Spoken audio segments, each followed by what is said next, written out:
What's going on, my fellow A-plussers? Welcome back once again to a brand new episode of A-Plus Hero Report, your weekly stop for your Marvel, DC, television, and movie news, going live on our YouTube page today, ladies and gentlemen, as well as streaming live over on Facebook today also. So thank you very much, guys, for certainly joining us today, as we've got 6 topics that we're going to be breaking down, a few honorable mentions even to go ahead and kick off this show, and of course, towards the end, your live viewer questions, as we always do each and every weekend, guys. So certainly thank you very much for certainly joining us today, kicking off hopefully the end of your weekend right. We may be actually changing our time schedule beginning next weekend because football season is in fact certainly back, but we'll definitely keep you guys posted towards the end of the show. But it's good to be back, not just myself, even though we don't have the full cast here today. It's at least myself and Stuart coming through today to go ahead and helm this crazy show that we have of A-Plus Hero Report. Good to see you, buddy. How you been, man? I've been pretty good.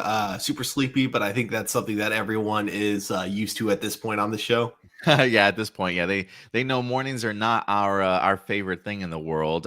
Yoda's back with his cup of Joe for me, so that's definitely going to be helping me get through. I hope you got yours too. We There both we got Star Wars mugs. Yay. Nice. Yours is taller though, man. You probably got a lot more coffee in there than I do right now. Probably. I don't really tend to measure when I make coffee. I use like my French press, but I tend to just kind of like wing it every time. But I mean, it always tastes fine, so I assume I'm doing it right. Is it like right next to your desk? Or do you leave it in the kitchen? Like I need what I need. I need a portable coffee maker just to put like right here on the side. So anytime my hand goes off the screen, you know I'm making coffee. Well, I make it in the kitchen, and then I usually like have it right next to me, so I can just like pour some more in whenever I run out. I love your style, Stuart. I love your style. For those of you who are in fact wondering, Indy will in fact be back next weekend. Or at least I believe so. His work schedule has just got him working the past several weekends. But Indy certainly will be back with us next week. So certainly look forward to that, ladies and gentlemen. Who else? Who we got in here in the live chat? We got Kennedy. What's up, Kennedy? Thank you very much for certainly coming through. Says you guys are great. Keep up the amazing work. We really appreciate that, man. It really does go a long way. Gives us the energy and the drive to continue along with all this content. You know what I mean, Stuart? Oh, are you muted? Did you mute yourself again? I did. My bad.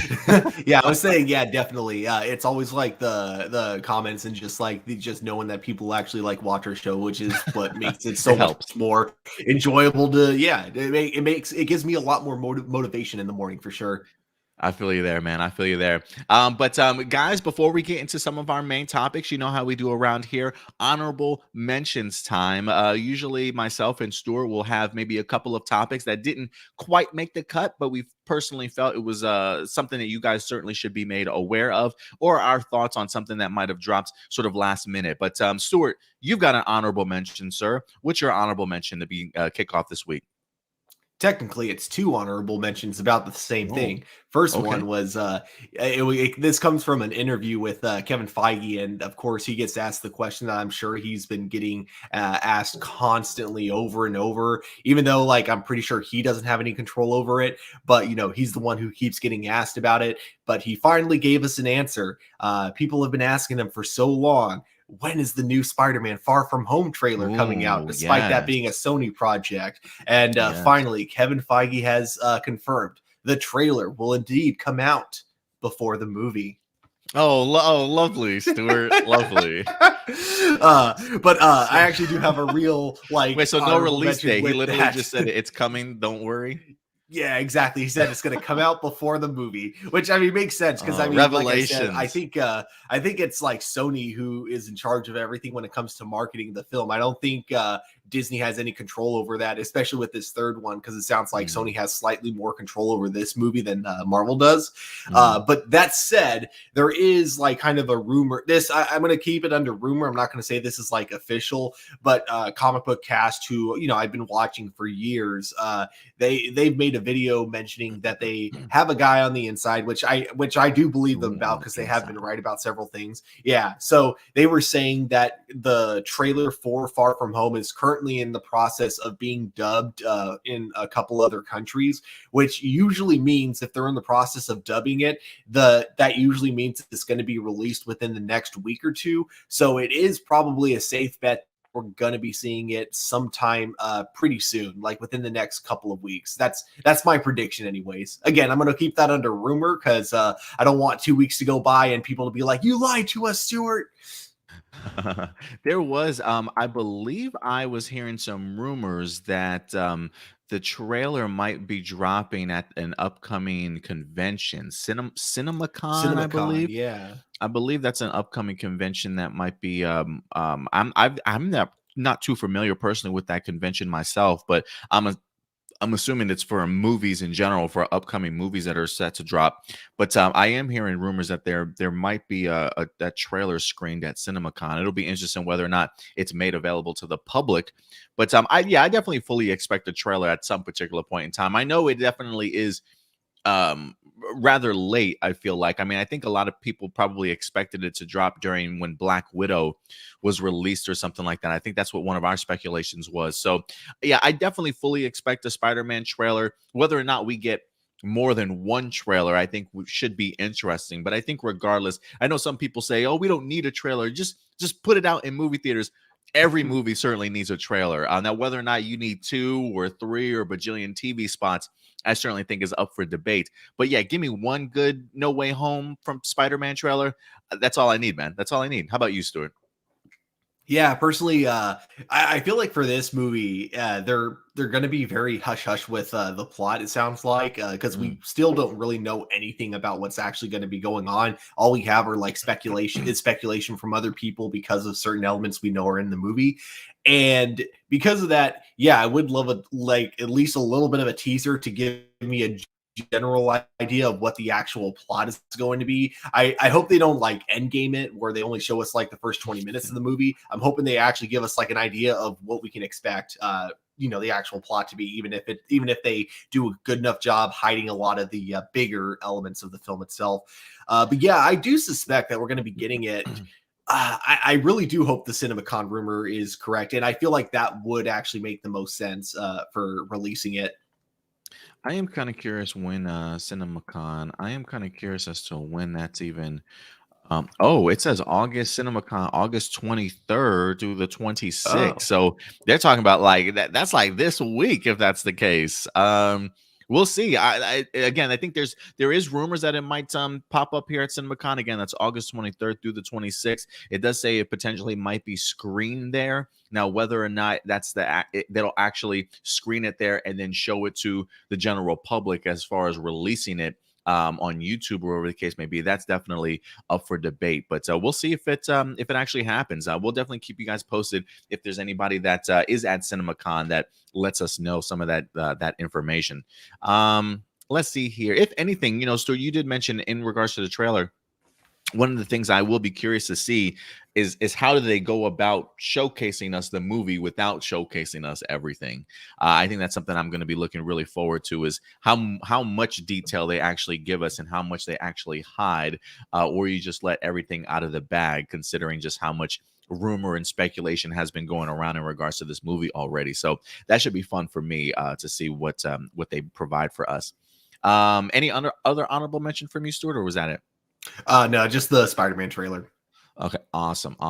Last couple of honorable mentions then for you guys before we get into our main topics. The first one, Venom 2 has a brand new poster, which I thought looked epic, to certainly say the least. Get an opportunity to see Venom and Carnage facing off with one another. Wasn't a big fan of the first trailer that we wind up getting for this movie, but the second one, I'm all in based off of the second trailer alone. How do you like the poster itself, Stuart? Pretty cool, huh? Yeah, I definitely think the poster looks absolutely fantastic, and it's going to be really cool seeing these two like beings that can't really die from any like conventional weapons like going at it with each other. I definitely think Carnage is the perfect subtitle for this film because yeah, Yeah. regardless of even if Venom is able to beat Carnage at the end of the movie, there's still going to be quite a bit of collateral damage. I think it's safe to say. Yeah, no, I definitely agree. I think from what I've seen in the trailer, Woody Harrelson looks like he's going to make a fantastic Carnage. So super pumped about that. The next honorable mention, real quick for you guys, if you haven't been paying attention, Star Wars Visions just went ahead and actually dropped a brand new trailer this past week, also giving us a nice lengthy, like 2-minute trailer. It felt like giving us a great insight into it, getting the opportunity to not only see that how many different creative visions we're going to be getting and how many production studios, but they really highlighted how many different tales and unique stories that they're going to be telling. Some great dialogue in there also. But yeah, they wind up having a brand new trailer. Have you had the opportunity to check it out for yourself, Stuart? And if so, what did you think of the trailer? I'm insulted that you even have to ask. Yes, I've seen the trailer and it looks absolutely fantastic. I love anthology storylines like this, where each Yeah. episode it's a very you're following someone completely different with a whole new story. And then I just love the anime art style. I think it looks absolutely fantastic. And a couple of them, it definitely reminds me of Animatrix in a lot of ways, with Yeah, it being it's a like good a comparison. specific amount of episodes, but each one having a self-contained story of their own, but all still kind of taking place in that same world. Yeah, it looks absolutely fantastic, and I'm super hyped for this series. Yeah, this is probably my most anticipated like Star Wars project out there currently. I mean, outside of the Book of Boba, which I'm really excited for with Robert Rodriguez, I'm really hyped for Star Wars Visions. There's something that I think me and Indy talked about this a while back about the idea of how familiar he is with some of the production studios that are going to be working, and they look like what they're creating is absolutely flawless. I can't imagine what we're going to be getting here. A part of me is kind of hoping that these episodes are at least 30 minutes long, keeping my fingers crossed. I think we might only have like 9 or 10 episodes for this series if I'm not mistaken.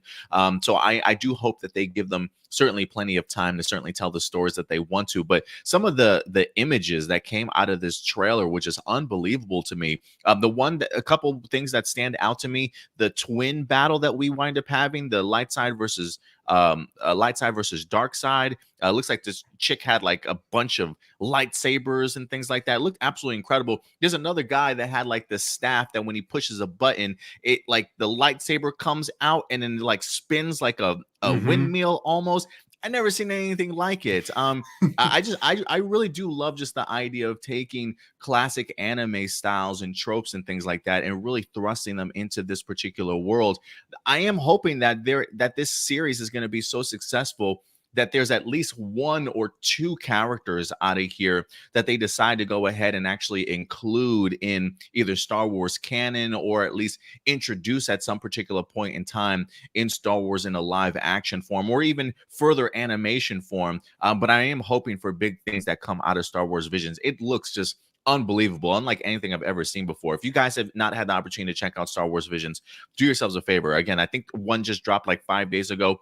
Check it out because the series is set to debut September 22nd. And I think all these individual stories are really going to floor us, honestly.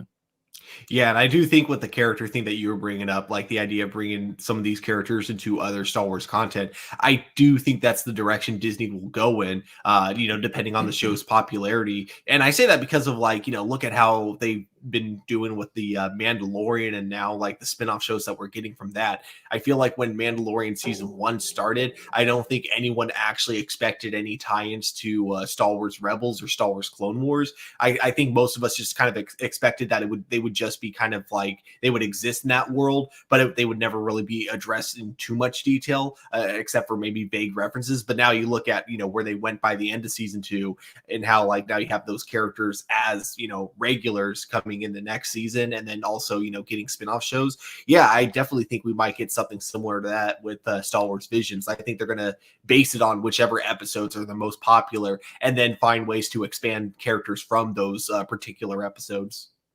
Yeah, I definitely agree. When it comes to Star Wars and animation, always a very important form of media for them, for sure. That usually has gone on to much bigger and better things for some of these characters in the long run. So, yeah, if you haven't checked out Star Wars Visions trailer, please do yourselves a favor. September 22nd as well. Mark your calendars, guys. And last but not least, for the honorable mentions in here, we not only got ourselves a brand new Eternals trailer, which continues to look gorgeous, but we got ourselves an Eternals. Oh, wait, Eternals poster that looks gorgeous, but also an Eternals trailer that wind up dropping this week, which looks visually just absolutely stunning. Like you can clearly see the handprints of Chloe Zhao just sort of all over this particular movie from some of just the beautiful and unique shots. A lot, whether that be special effect shots or even just very practical on location shots. This movie looks absolutely incredible from everything that I've seen. Clearly going to be introduced to a side of the Marvel universe that we haven't been introduced to before. Clearly learning more about the Celestials, getting the opportunity to be introduced to a new sort of evil beings or evil alien race and the deviants. I'm not sure how they certainly fit into all of it at the end of the day, but it looks absolutely stunning. Stuart, you've had the opportunity to check out the Eternals trailer. What did you think about it so far? I Did I fully lose you, agree. Stuart? It looks Oh, visually there. absolutely. Oh, I hope not. Okay. Yeah, visually it looks absolutely stunning. And just the overall, I kind of, the story that they kind of introduced to us, I feel like was just a way to get a lot of people to shut up about why weren't they there during the battle with Thanos. And thankfully, they finally like dropped that line in there, which I knew they were gonna have an explanation within the movie, but I feel like so many people were just impatient about that, so they had to be like, look, we weren't allowed to interfere. All right, you happy now? You guys gonna leave us alone now? But yeah, visually again looks absolutely amazing. I love the costume designs, just the way it's all filled. The filters that they use, I think, are really cool. Yeah, I think this is going to be a very unique movie when it comes to Marvel in general. It's going to definitely feel very different from a lot of the other Marvel movies we've gotten from, just looking at the trailer. Yeah, no, I definitely agree. I think the fact alone that we get introduced to characters like the Celestials, clearly it seems as though I think Cersei kind of hints at the idea that it's the Celestials that kind of have commanded them to kind of not get involved whatsoever. But this feels very much like this definitely takes place either that same year or right after sort of Endgame, based off of them having the knowledge as to what happened with the Thanos snap and really how the humans wind up coming back and bringing everybody back, clearly introducing us to this concept of the emergence. I'm assuming, if anything, it's sort of awoken some of these deviants, and maybe now that's why the Eternals have to start fighting back.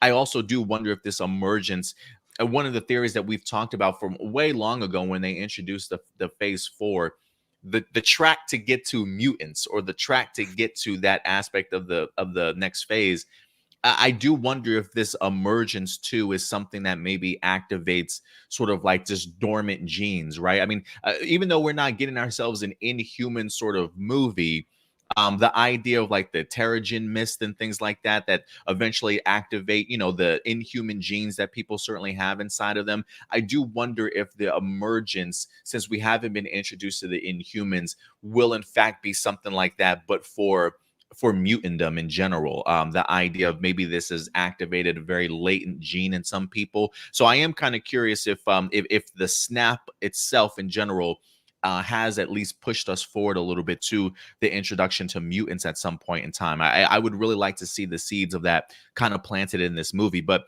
regardless, I mean, get an opportunity in this trailer to kind of see the power levels, the scope of the abilities that some of these characters are able to do. Like there was one scene that I thought was really cool visually when, I don't know if they were running or they were long jumping in just incredible high speeds across vast amounts of like distances. It looked incredible in here. The Richard Madden scene when he's being held down by a deviant at the end and he uses his eye beams to kind of try and get Mm-hmm. away. Stunning stuff. It looks really incredible. And we even got to see Kit Harington, who's going to be playing Black Knight in here, get a couple of words in. So I thought that was pretty cool that they highlighted not only more characters, but clearly more action, more story concepts, and a little bit of humor with the fall collection of IKEA at the end. I thought that was pretty funny. Yeah, I definitely agree with that. With the Heat Vision scene, it definitely gave me major Man of Steel vibes. Yeah. Visually, just reminded me of just that movie in particular. Yeah, a great scene. Like he hits him with the eye beam, like when he's flying, and then I think he flies into him and punches him again. very Man of Steelish to me from that scene alone. But guys, I want to know your thoughts. The Eternals dropped a brand new trailer in here. I think I watched it again today, and it was at like 15 million views already. So this movie is definitely getting some recognition. But I want to know what you guys think. You've gotten the opportunity to see more of the Eternals characters showcase a little bit more how this kind of fits into the storyline for the MCU so far. What are your guys' thoughts in regards to it? Go ahead and let your thoughts be known in the live chat or the comment section box below. When does Shang-Chi come out, Stuart? It comes out pretty soon, right? Yeah, it comes out next month, like September, I believe. Okay, yeah, so I was wondering because I know they just had the premiere for it. I know that's one of your more highly anticipated films. I believe it drops September 3rd, if I'm not mistaken. I definitely want to go ahead and check out this film. This is probably up there with, like, while I'm certainly looking forward to it, I want to see the Eternals for sure, just because of just how I don't know. I don't want to say. I guess to a certain extent risky. I guess this would you consider this another risky film by the MCU? I mean, I don't know if I could really consider anything a risk by the MCU At this anymore, given point? how much money they've made over the years. I think, like, That's true. I guess in terms of it, it looks a lot different from their usual safe bet, because for one, it's the Eternals, which I don't think, general audiences know that much about. So yeah, in a sense, yeah, it definitely is a risk, but I think it's a risk that they can easily afford. Like, even if it ended up being a flop, it wouldn't even leave a dent into the financial profits that they've made, like, over the years. Yeah, no, I definitely agree with you there. I think at this point they've certainly gained their trust from the viewership to where even if they wanted to try something risky or obscure, I think we give them a pass anyway. You know what I mean? So yeah, I definitely agree with you there. All right, guys. I think with that out of the way, we will be getting into our main topics today. We've got 6 that we're going to be bringing to you guys. And Stuart, are you ready to go ahead and tackle into this news with me? Always, definitely. All right, man, let's do it. Sorry, I had to take one last swig of that coffee, really inject it into my veins and get this afternoon going. You know what I mean? Oh Um, yeah. Speaking of the MCU, guys, we'll kick off with some MCU news for you. This one actually probably should not come as a surprise to anybody. After the success of Falcon and the Winter Soldier, towards the very end of that particular series, it did say that Captain America was in fact going to return, and it did not take them very long to actually go ahead and announce an upcoming Captain America 4 movie, ladies and gentlemen. I think we already knew that Anthony Mackie was going to be returning as Captain America, especially after the finale that we wind up having with Falcon and the Winter Soldier.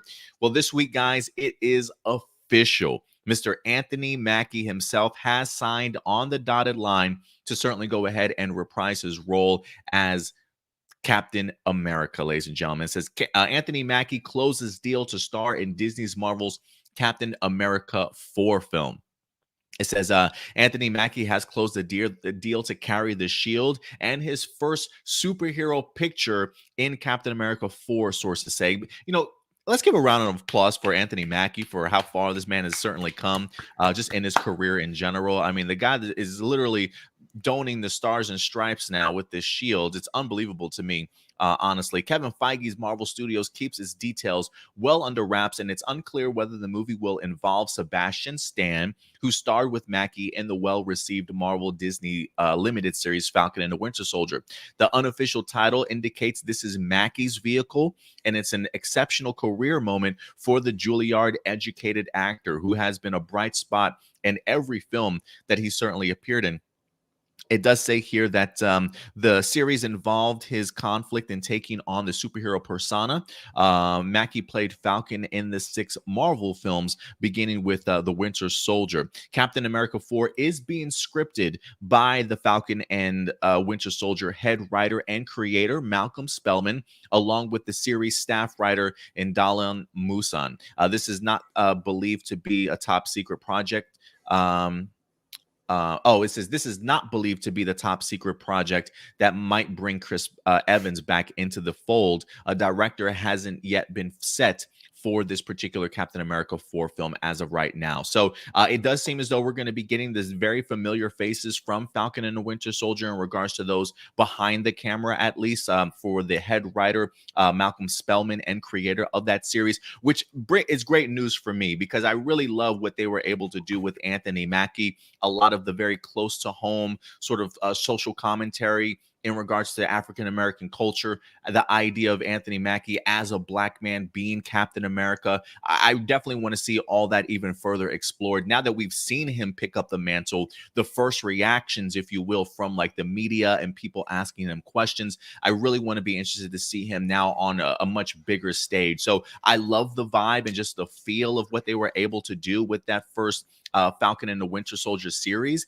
And so if you're telling me that that creator is coming on board to do a Captain America 4, I think that's perfect. Keeps it close to home, allows us as viewers to have that familiarity, if you will, because even that series felt very much like previous Captain America movies, which I was really impressed with. So if you can bring the best out of Anthony Mackie in that series and bring all these people back for a movie, I think this is a home run when it comes to Anthony Mackie here. And I'm just so thrilled for this guy who's just done such a remarkable job as the Falcon over so many films. Now to kind of get this bump into the spotlight and to see him honestly knock out the role of Captain America, just knock it out of the park in that season finale, really makes me trust Anthony Mackie, not only with this mantle, but hey, if this movie does good and you want to give me a Captain America 5 and 6 with Anthony Mackie, I'm there for it, man. I'm there for it.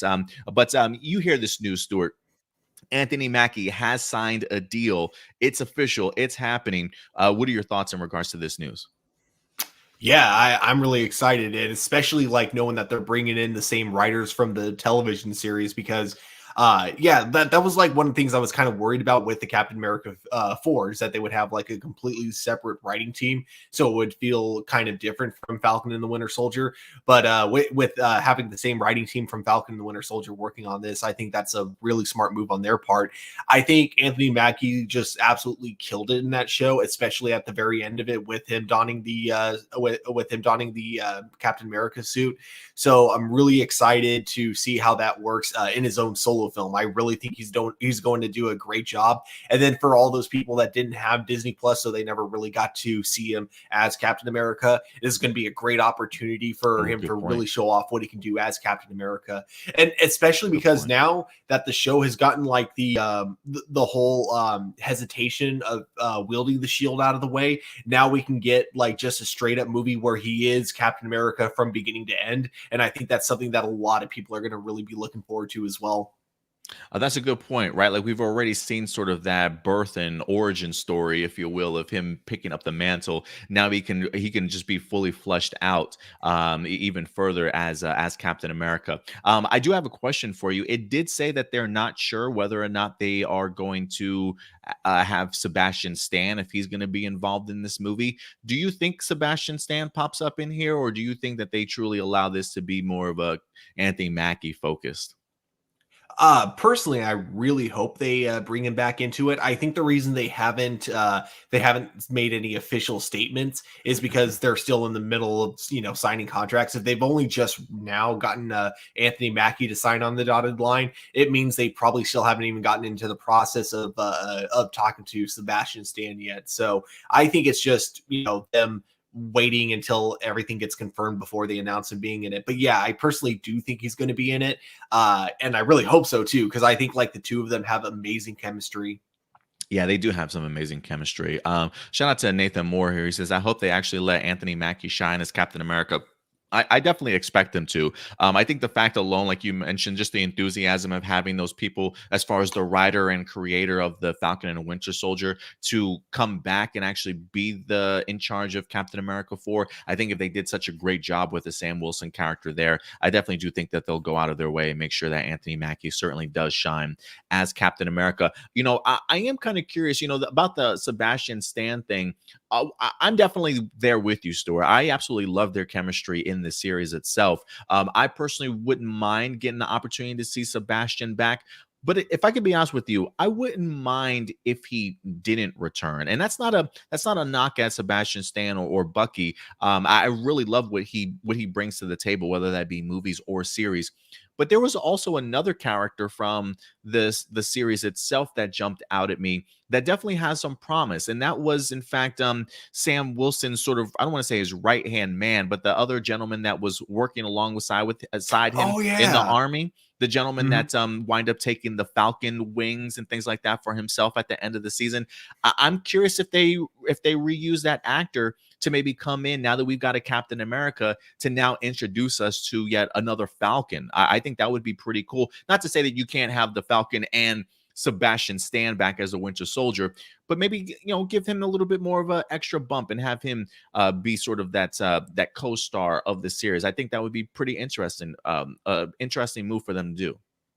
Yeah, I think if we got a new Captain America, we need someone else to fill in the shoes of the Falcon. So A I think Falcon. bringing him back would be a perfect idea.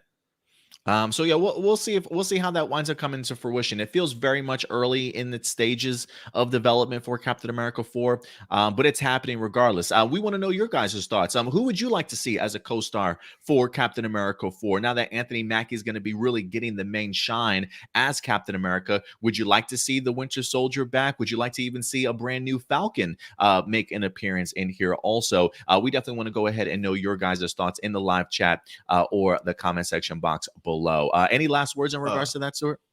yeah, if I accidentally cut you off there, it was because your screen lagged for a brief moment. So I did. I Oh, it's think I okay. cut you off by accident. So I apologize. Oh, But no, yeah, no, you're no. good. Other than that, this looks like it's going to be, or I mean, not looks like, because obviously we don't know what it's going to look like. But I think it's going to be fantastic overall. Again, I really loved Falcon and the Winter Soldier, everything they did with that. So bringing it now to the theaters and probably getting a much wider audience to check it out and get to fully see Anthony Mackie as Captain America from beginning to end. I think this is going to be a lot of fun, and I definitely look forward to it. I am curious. You did mention the ID, so for people that didn't get the opportunity to see Falcon and the Winter Soldier on Disney Plus, this might be sort of their first time to see Anthony Mackie as Captain America. I am kind of curious as to what the percentages of that. Like, I am curious. I'm pretty sure that there probably are some people that that are big MCU fans, but maybe don't have Disney Plus or haven't had the opportunity. The more casual fans. I would be interested to kind of see what their first impression is of Anthony Mackie as Captain America on the big screen. I think this could be just as moving and motivating as that of like a Black Panther movie, if you will. So it's incredible time to be a comic book fan right now. Let's see here.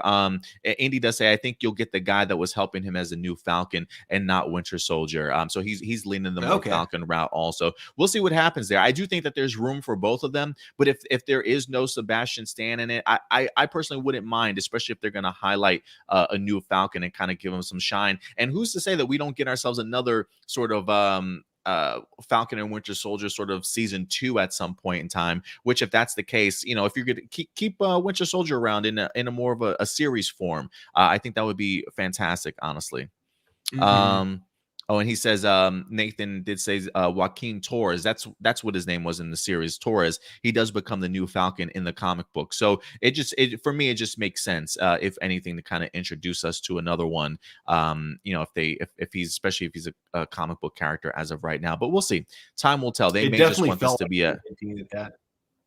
yeah, I definitely agree there. But guys, again, let us know your thoughts in regards to Anthony Mackie signing on the dotted line in the live chat or the comment section box below. And with that, Stuart, we will go ahead and move on to our next topic. Again, sticking in the MCU with you guys, as right now, Stuart, if I could be honest with you, it feels like Marvel is just pumping out production after production after production. I mean, the rate that they're doing this, I mean, Hawkeye series, I believe, is officially wrapped, if I'm not mistaken.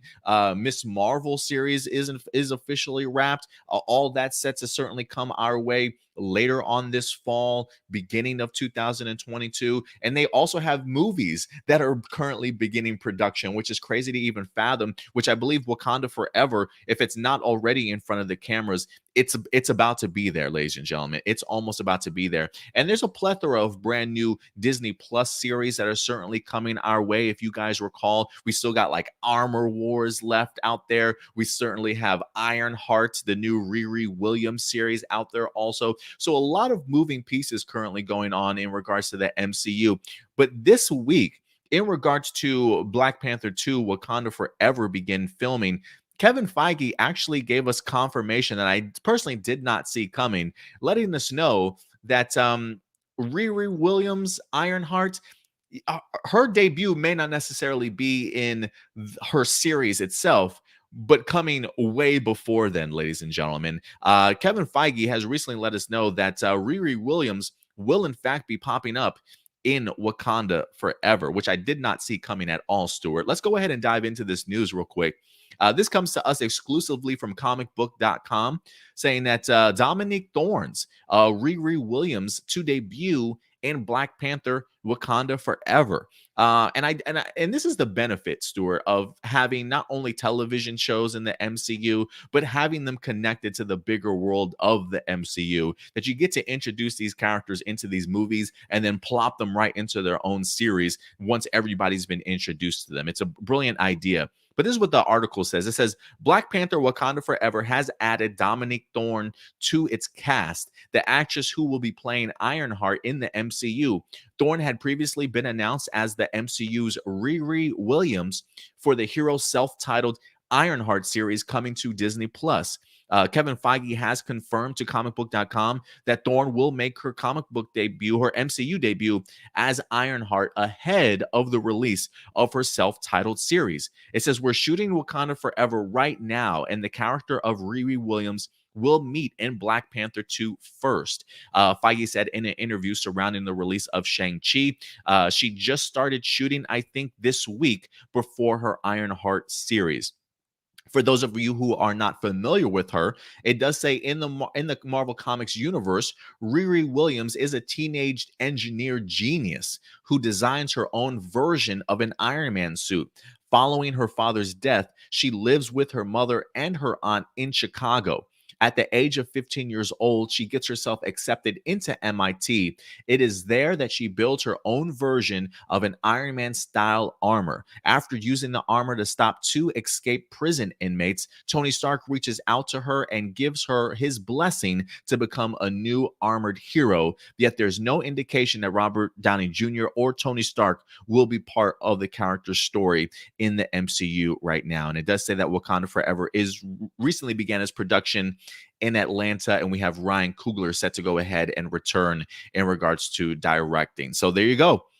Wakanda Forever will, in fact, be Riri Williams, Ironheart's live action debut, Stuart. So you hear this information and news. I'll throw this over to you first. Was this a shocker to you hearing this from Kevin Feige now? Do you feel that this is rather appropriate? It feels rather fitting. What are some of your thoughts in regards to this, though? If it was like any other studio, it would probably come off as, oh, we're just shoving as many superheroes as we can in there, just, for the sake of it. But because of how Marvel has done a great job of handling these type of things in the past, I think it's going to be really cool. And I'm really curious how they're going to have her like not only introduced, but how they're going to be able to fit her into the storyline.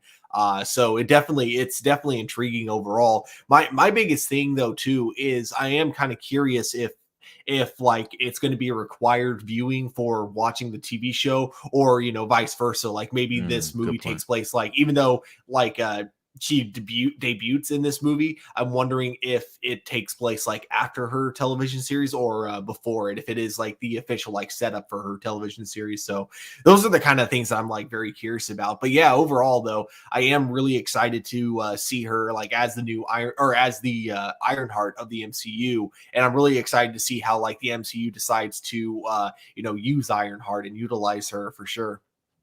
I will say this. I do agree with you. It would be interesting to kind of see like if you don't happen to see this movie, if you go right into her series, will it give us a brief recap of what happened? Does she have a pivotal role in the Wakanda Forever movie, or is she sort of just a cameo? So like if you do miss that movie or don't see it, does it affect your viewing when it comes to her MCU series? I do think that's a pretty interesting question, or if it'll give us maybe a different point of view of her story from the series, more of an origin story, if you will, to kind of fill us in on the blanks of things that we didn't see in the movie itself. So that's definitely a good point there, Stuart, for sure. You know, when I did see this news, I got to be honest with you. The first thing that came to my mind, because of the fact that she is in fact an MIT student in the comic books, you know, if you guys recall at the end of Black Panther, when T'Challa goes back to the United States, he winds up bringing Shuri with him, and he makes the announcement that he wants Shuri to sort of lead a new sort of science center that they're going to be building out in either Oakland or whatever the area is, of his of where he of where they were certainly at the end of Black Panther. So instead of being an MIT student, I do wonder if Riri is going to actually be a student of this Shuri Science Center. And whether or not she's going to be like a standout sort of amongst all the other students that are definitely there. I would be curious to know, like, if we when we get introduced to her in Wakanda Forever, does she already have the suit in play? Right, like, has she already designed it? Is that what makes her such a standout, or is she working on other concepts that we're slowly introduced to her here in this film, and then we eventually get to see the Ironheart costume in the series itself? I think this is a really good place to certainly put her at, and even though I think a lot of us were maybe hoping that Shuri herself would eventually go on to become an Ironheart very early on, I thought those were some theories out there for a while.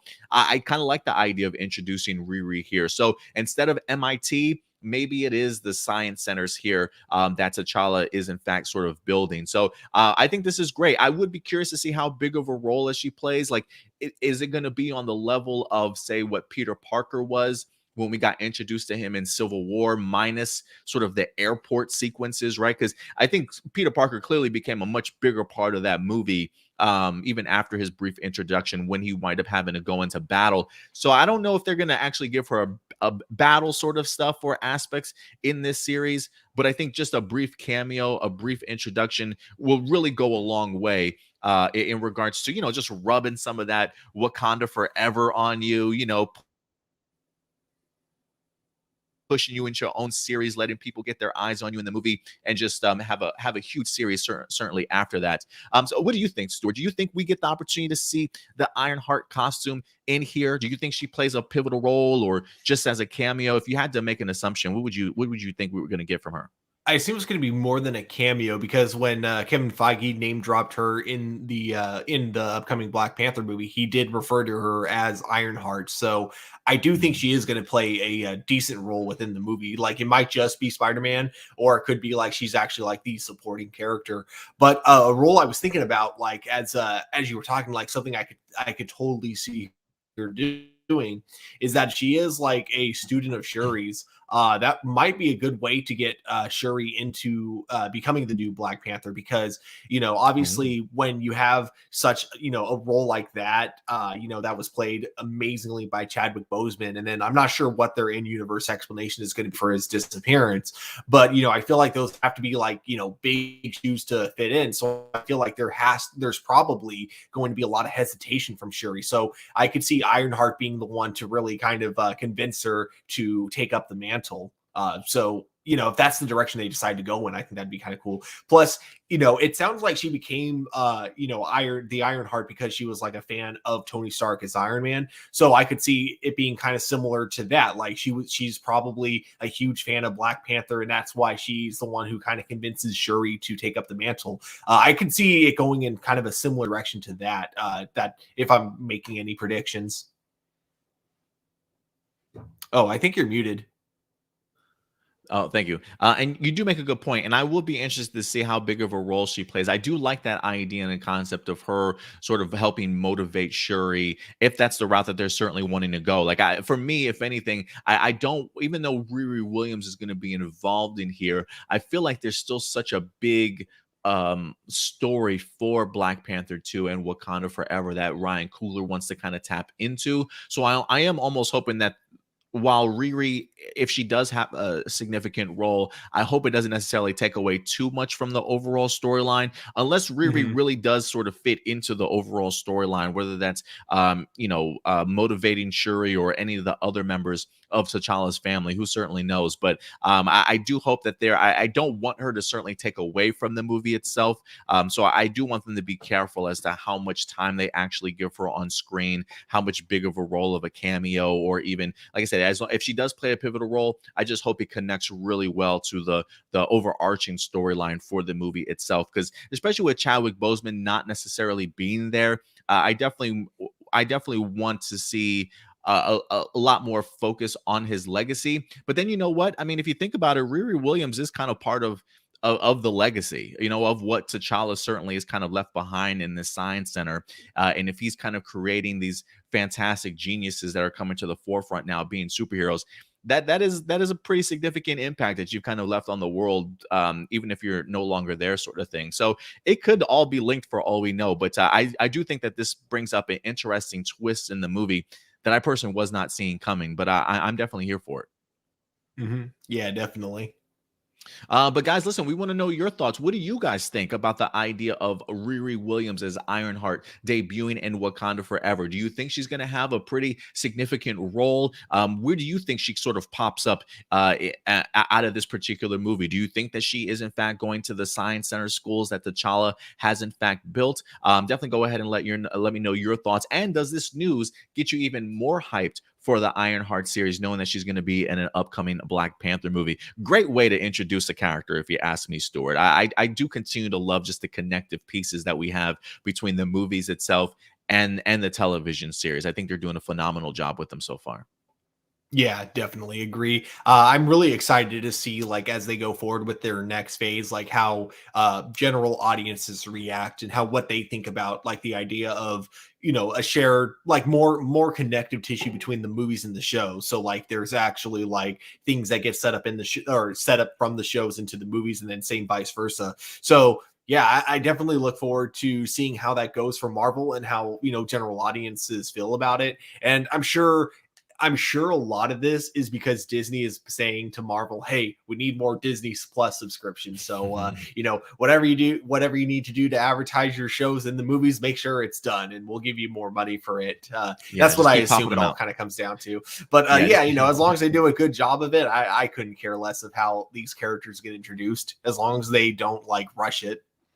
Yeah, no, I definitely agree with you there. But guys, we want to know your thoughts. Let us know your thoughts in the live chat or the comment section box below in regards to this particular article. All right, guys, and with that out of the way, we will go ahead and transition over to a couple other topics here. We're going to kind of depart from the comic book aspect of things and dive more into some movie news for you guys, as further development for the future of the Fast and the Furious franchise is currently here. It's honestly hard for me to wrap my head around the idea that we've had 9 Fast and the Furious movies so far, and the fact that this saga is not even completed yet or far from done blows my mind, to be quite honest with you guys. But Fast 9 recently dropped, what, like 2-3 months ago, not very long ago. But they're not waiting. They're not waiting at all to go ahead and let you know when the next Fast and the Furious movie is certainly here. And it seems as though we might be actually close to the end of this saga, ladies and gentlemen. Let's go ahead and dive into this, Stuart. To be honest, I have not watched this recent Fast and the Furious movie as of yet. I kind of fell off, I think, after maybe number 6. The Paul Walker one, I think, was the last one that I watched. So I do have some catching up to certainly do.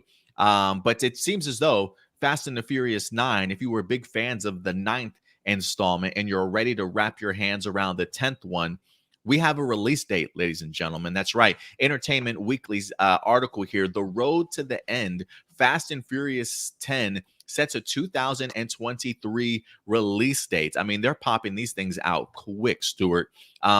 Entertainment Weekly even terms it as Fast 10. It says fast 10 your seatbelts. Get it, Stuart? Fast 10 years. No, okay. The end of the It's bad, road but I is get it. it's bad. It's bad. Fast 10 your seatbelts. The end of the road is approaching. 2 months after the long delayed launch of F9, Universal Pictures has set a release date for the 10th and penultimate installment of the Fast Saga. The Justin Lin directed vehicle is arriving. Mark your calendars, guys. April 7th, 2023. So less than 2 years away. April 7th, 2023 will in fact be Fast 10 for you guys. It says star Vin Diesel previously revealed that to EW that filming would commence in January of next year, so right around the corner. And with there seeming to be a possibility of Fast 10 and 11 being filmed back to back to wrap up the billion-dollar series. This is what Vin Diesel said. He says, just wait for 10. Let's just say the fact that you guys know that the studio is saying we can't cover all this ground that needs to be covered in just one movie, you can only imagine what is to come. I mean, at this point, Stuart, we might just be landing on Mars in the next movie, for all we know. It does say it's expected that the usual suspects, Diesel, Michelle Rodriguez, Jordana Brewster, Tyrese Gibson, Chris Bridges, and Sung Kang will return, but two of the biggest Fast stars have been either non-committal or committed to being done, and they're referring to John Cena, not sure if he's going to return, and Dwayne Johnson being very vocal that he has no plans on certainly returning. So clearly big plans here for Fast and the Furious. I kind of like the idea, if you ask me, Stuart, of maybe tackling this movie and just knocking them both out, if you ask me. Again, while I personally haven't watched F9, I don't really know exactly where they're at in regards to chronology, the order and timeline and things like that. I just know they continue to push the envelope when it comes to these movies. And if Vin Diesel is telling me, like, look, there's just so much content in the next script that we literally can't put it all into one movie, that we got to spread it out into two. If that's the case, please do it. I'm a very big proponent in, if you've got two movies that are clearly linked or clearly really big, just make it a two-parter. And not only that, but film them back to back. I think that's just financially, that's probably the best route to certainly go. Will certainly save them a ton of money in the long run. Production will probably take forever for this movie. Maybe 9 months maybe of production for both movies, maybe a little bit longer. Who certainly knows?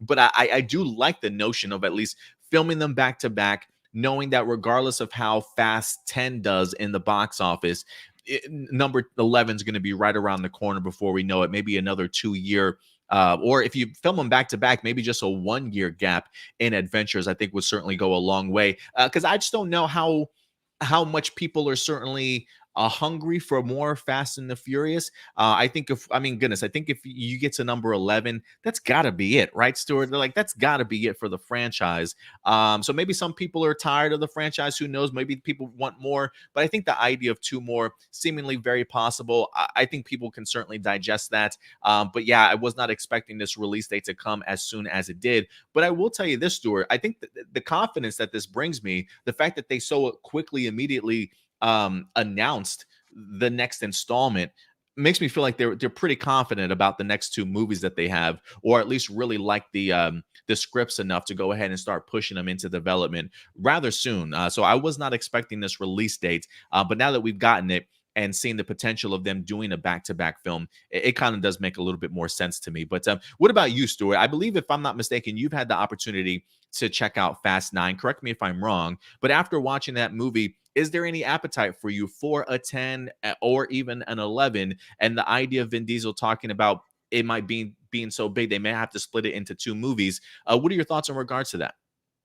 I mean, I did really enjoy the ninth movie. I thought it was absolutely hilarious. I think some of the retcons that they put into it was a bit strange, but I think it worked for the most part. That said, I kind of feel like there's really only room for one more movie. So, I mean, it's too early to judge for sure. So I'll definitely give both movies, a try, to see how they are. But I really don't know how you make two more movies out of this franchise unless it's the Hobbs and Shaw spinoff, because I feel like they definitely set up two more movies with that series. But with the Fast and Furious franchise, it really feels like the only thing they need to really wrap up with that franchise as a whole is the fact that Charlene Theron, I always say her name wrong, I apologize, is the fact that she's still around. But other than that, I don't really know where else they could possibly go with the story. But yeah, like I said, I'll wait till like I actually see it to judge. If anything, I've been hearing some rumors of Gal Gadot's character maybe coming back. I believe she died in the movie, but then again, I mean, who knows? It seems as though like nobody dies in these things. But Yeah. so I mean, there's a possibility that Gal Gadot comes back and maybe fills that void a little bit. But bringing off of what you were saying, also, Stuart, it's hard to kind of fathom where the movie goes. After one more film. And I think maybe that's what Vin Diesel was referring to. Like it may be one script, but it Mhm. might just be maybe so massive. Like they have one story to tell, but maybe so massive of content within it to wrap up or whatever the case may be, or even go big or go home for the finale, that you technically almost have to make it into two films. It kind of reminds me of like Harry Potter and the Deathly Hallows, right? Like so much content to wrap up a franchise to the point to where it's like, guys, we can't make this in like this is going to turn out to be a Fast and Furious 3.5 hour movie. Can we split this up into two films? If that's the route, if it's one singular focused story but broken up into two parts, would you be okay with that idea then, Stuart? Yeah, yeah. And again, it really just depends on overall presentation. Like, I am really curious if they seem this confident about the script, what it is that they're putting in to make it, to justify it as two movies instead of just one. Definitely curious about that. The other thing is, too, I think, like, they finally kind of, with Fast and Furious 9, I think they finally, like, kind of, jumped the shark a little bit too soon then if they were going to do one more or two more movies, because the thing that everyone's been asking from this franchise ever since it started to get weird back in Fast 5, everyone's like, okay, when are they really going to jump the shark? When are they going to go to space?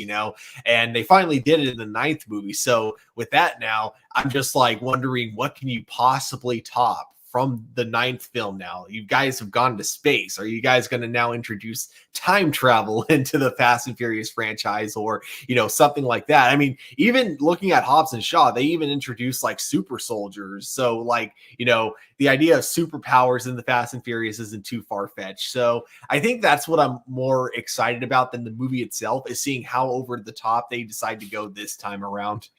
Yeah, I'm not even gonna front on the time travel idea, because at this point, who fucking knows? I mean, if they're trying to bring Gal Gadot back, who's to say they don't walk through a time portal and like bring her back into a modern time? For all we know, like who knows? Like pulls her just before she dies and brings her into reality. I mean, who knows? They might even go to the bottom of the ocean, Stuart. We might even have like cars racing at the bottom of the ocean. Like, who needs space when we have more unexplored world out here?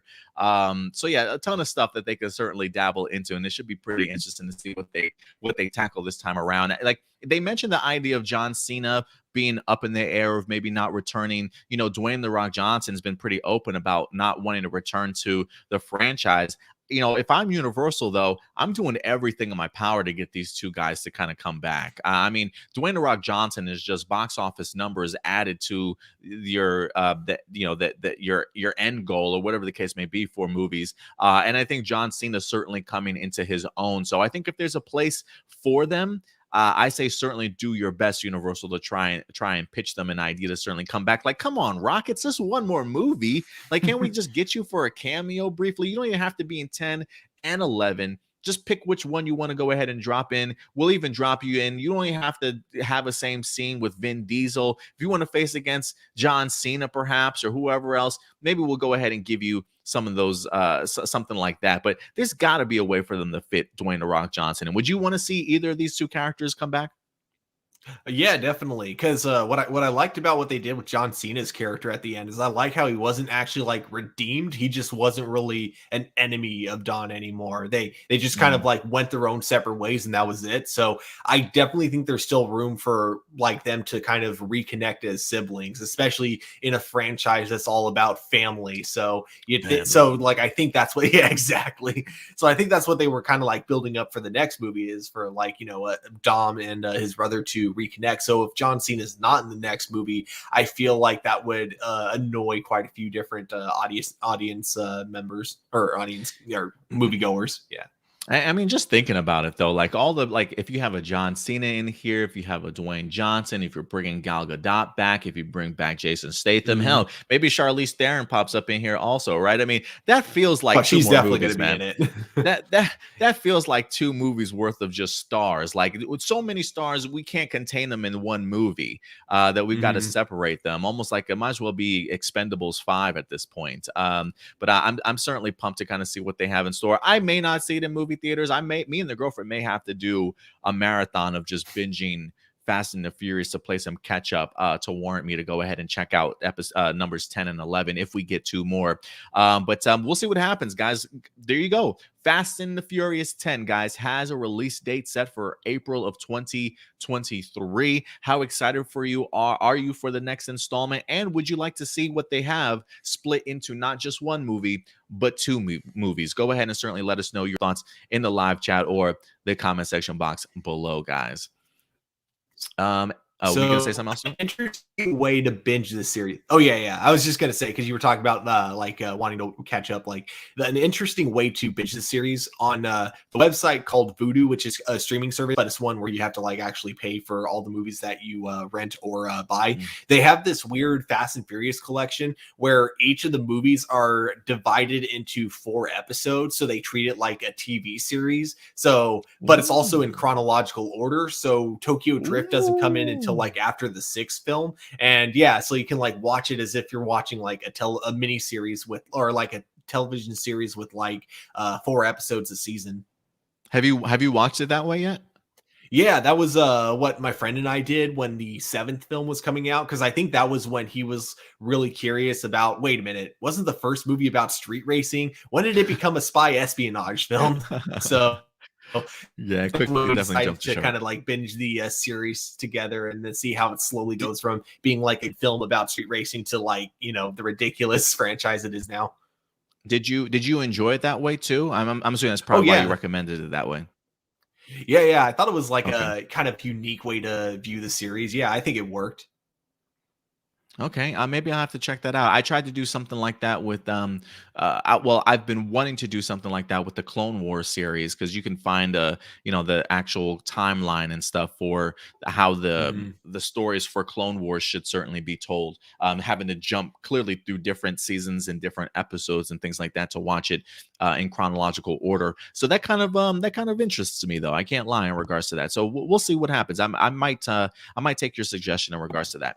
All right, guys. But yeah, definitely let us know your thoughts in the live chat or the comment section box below. And with that, Stuart, we will transition over to our next topic and one that we should have some fun in the opportunity of talking about here. I was not expecting to talk about this on this week's episode of A Plus Hero Report, but I'm such a big Kevin Smith fan.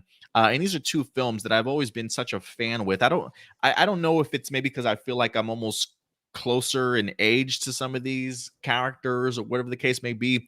But I've just loved the journey that Kevin Smith has created when it comes to his movies. And the movie we're going to be talking about today is Clerks 3, ladies and gentlemen. That's right. Kevin Smith is wrapping up a trilogy of his own, believe it or not. With Clerks 3, we wind up actually getting ourselves a very first look at Clerks 3 through Vanity Fair to this week as they wind up having a sit down interview with Kevin Smith.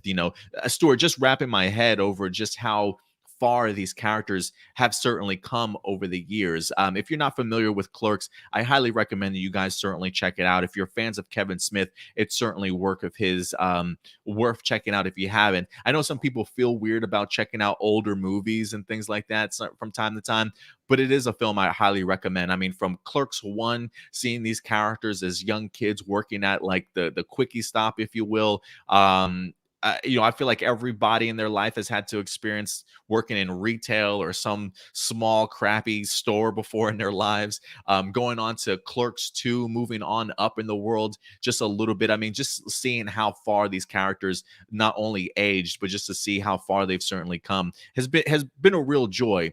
And this is our opportunity to finally get our first look at the crew in Clerks 3. And damn, have they gotten old. The only person that looks like they haven't aged in this photo is Rosario Dawson, who continues to just look fantastic every year we certainly see her.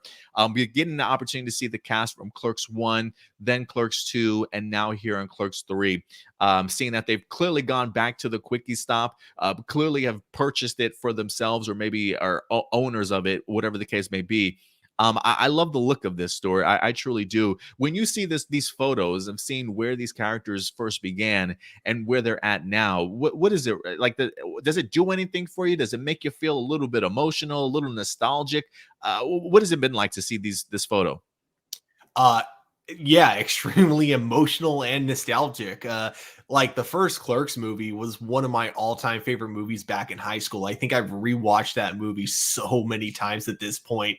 And then Clerks 2, while definitely never gripped me the same way Clerks 1 did, it definitely gave me a lot of really good laughs. And thematically, I kind of love how Clerks 2 is almost the exact opposite plot of Clerks 1, because Clerks 1 is like Yeah. about Dante trying to move on with his life, or, learning at the end, if he wants to move on with his life, he actually, has to, put an effort into becoming a better person. Right.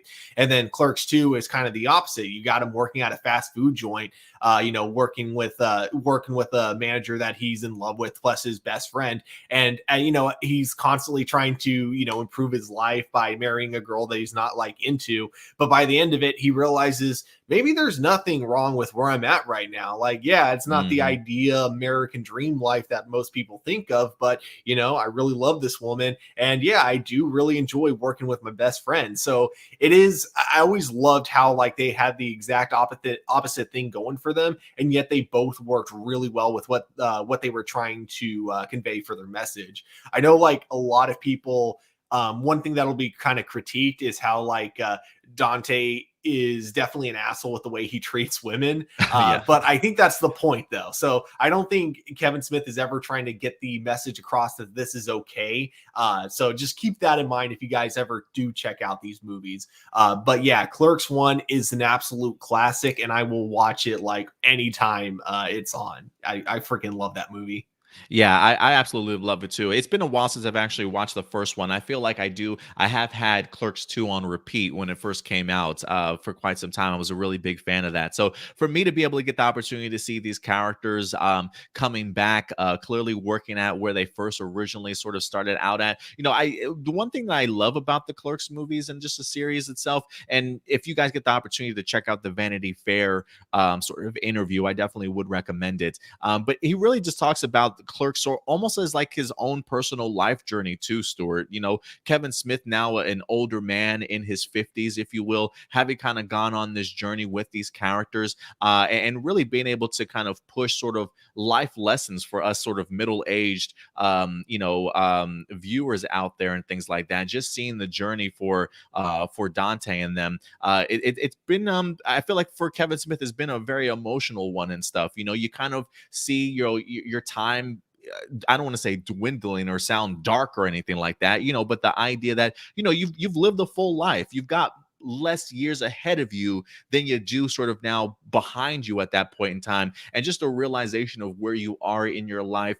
Are you at the happiest that you possibly could be, sort of thing? What's important in your life, which certainly shouldn't be, should be some of your main focuses as as you get older. There is something about that journey that I think is really telling. And I think what Kevin Smith does such a great job about is when it comes to Clerks, a lot of these life lessons I feel are lessons that us as people deal with on a regular basis, that find ourselves, whether we're happy where we're at in our lives or content where we're at, or questioning the idea of where we could be, could things be better for us. I think these are really good sort of movies that just open your eyes to the revelation of just life in general and how you should certainly navigate it and move about it in regards to making, important choices and things like that. And so I love this cast. The humor is always there, always raunchy to certainly say the least, always going to push the envelope in its humor. But I absolutely love it. And that's what I love about Kevin Smith and this entire cast. So when I see this pictures, just like you, Stuart, emotional, nostalgic, I can't wait to see how these characters wrap up and really just kind of see at the end of this movie what their viewpoints on their life are certainly going to be, and even in the future that they might have before them. So I'm excited for this, man. I truly am. I'm very, very much pumped for this, Stuart. Yeah, my biggest thought about like with Clerks is that I look back on Jay and Silent Bob reboot, which I've seen 3 times. Fun fact: my first time watching it was actually not the best movie theater experience I ever had, because when you're in a really small theater and it's filled with stoners, right? The theater smelled like weed and fart, so it was like it was one of the grossest theater experiences. So I didn't get to enjoy it as much. But then the second time I saw it was one of the best experiences I've ever had seeing it at a theater, because this was my brother and I did a trip down to LA, and we timed the edibles perfectly, so they hit us right as the movie was starting, and it was still lingering for me during the Q&A, which was perfect because I really wanted to kind of be a little bit stoned when listening to Kevin Smith talking about his journey making the movie. I thought it was a lot of fun. Yeah, it was great. One of the best movie theater experiences. Plus, like, I actually got emotional like watching this movie because even though it was Jay and Silent Bob, so the two like comedic characters in a movie that's or like the two comedic sidekicks in the movie Clerks, which was already a comedy to begin with, right? So you're not really going into Jay and Silent Bob reboot to really expect it to have that much emotion behind it. You're kind of expecting it to be like the first Jay and Silent Bob movie, but it really surprised me by the end of it, like how emotional it got with Jason Mewes' character, like connecting with his daughter that he didn't even know that he had, and like absolutely amazingly written somehow. He fits the Kevin Smith humor into some really genuine emotional moments really well, and seeing that that's how he was able to do it with the two stoner comedians that you really don't expect to have an emotional arc. I'm really excited to see what he does now. If he can do that with the two funnier sides of Clerks, let's see how he does it with like kind of the more grounded side of Clerks with these 4 characters. And I definitely think he can. I feel like Kevin Smith, I think based on the fact that he loves working with these cast members, that these are like his family members.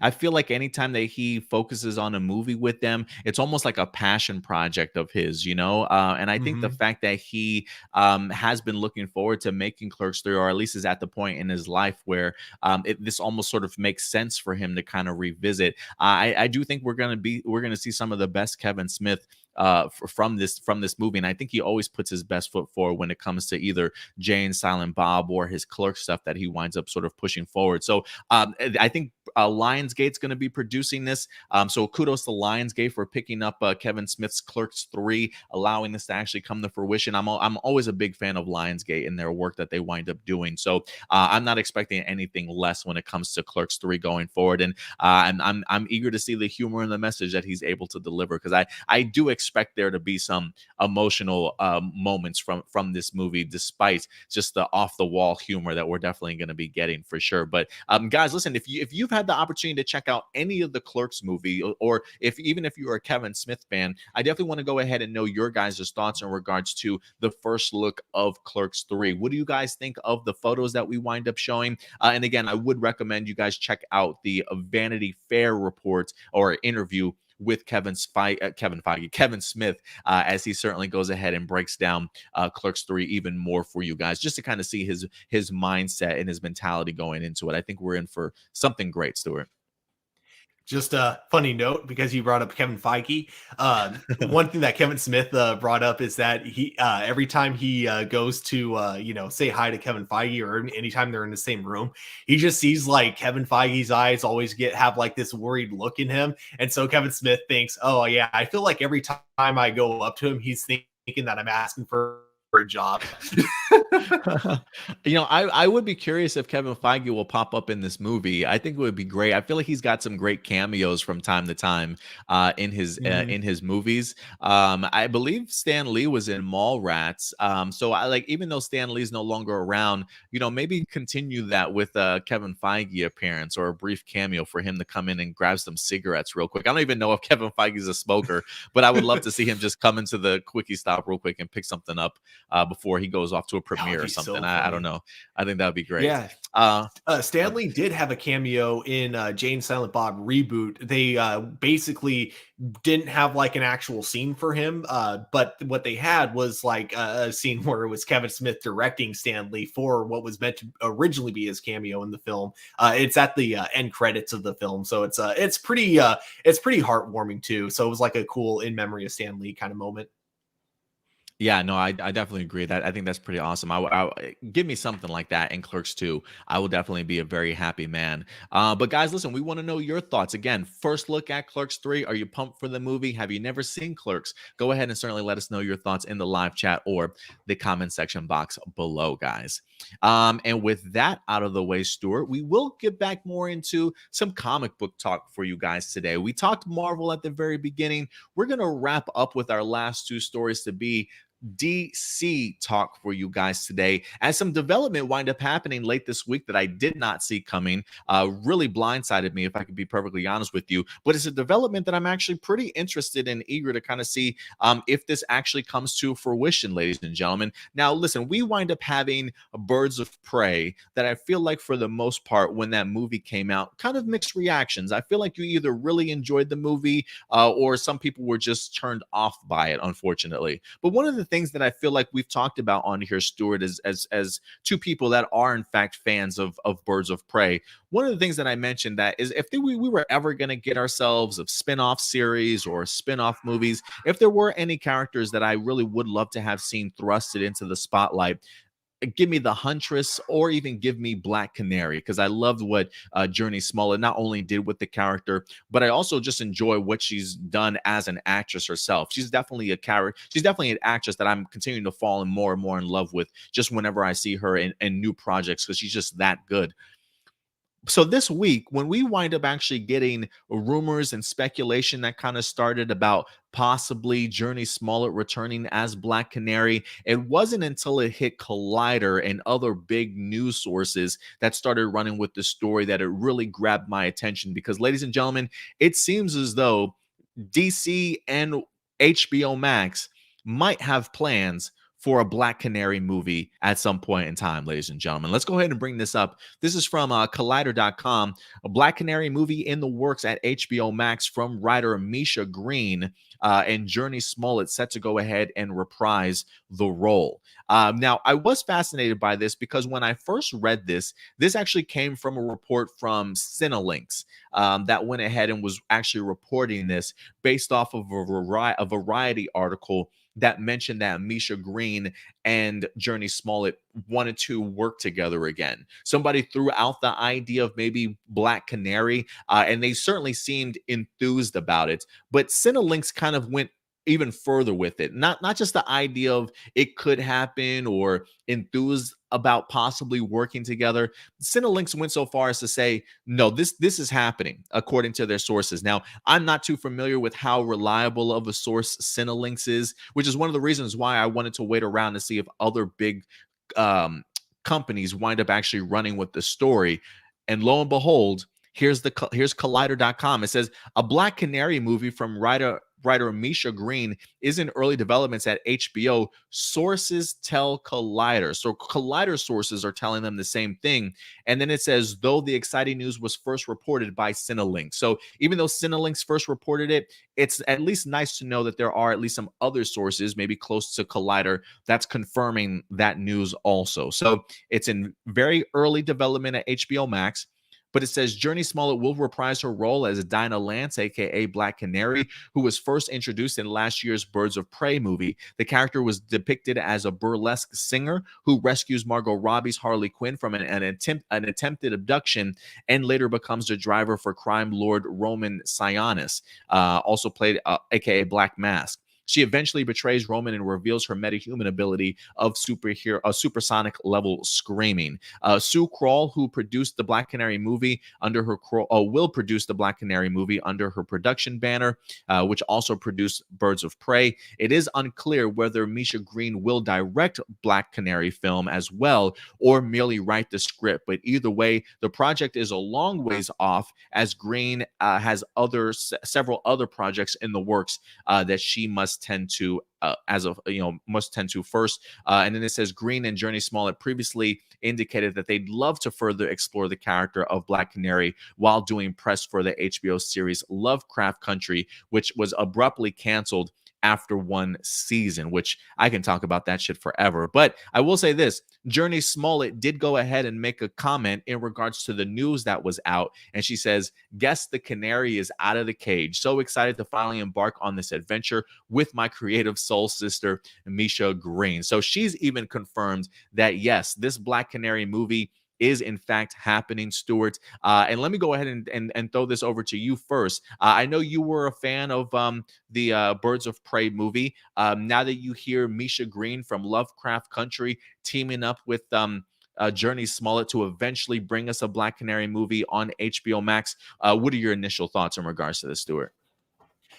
Yeah, I'm definitely excited for this. I think a Black Canary starring her would be really good because I actually really enjoyed her version of the Black Canary within Birds of Prey.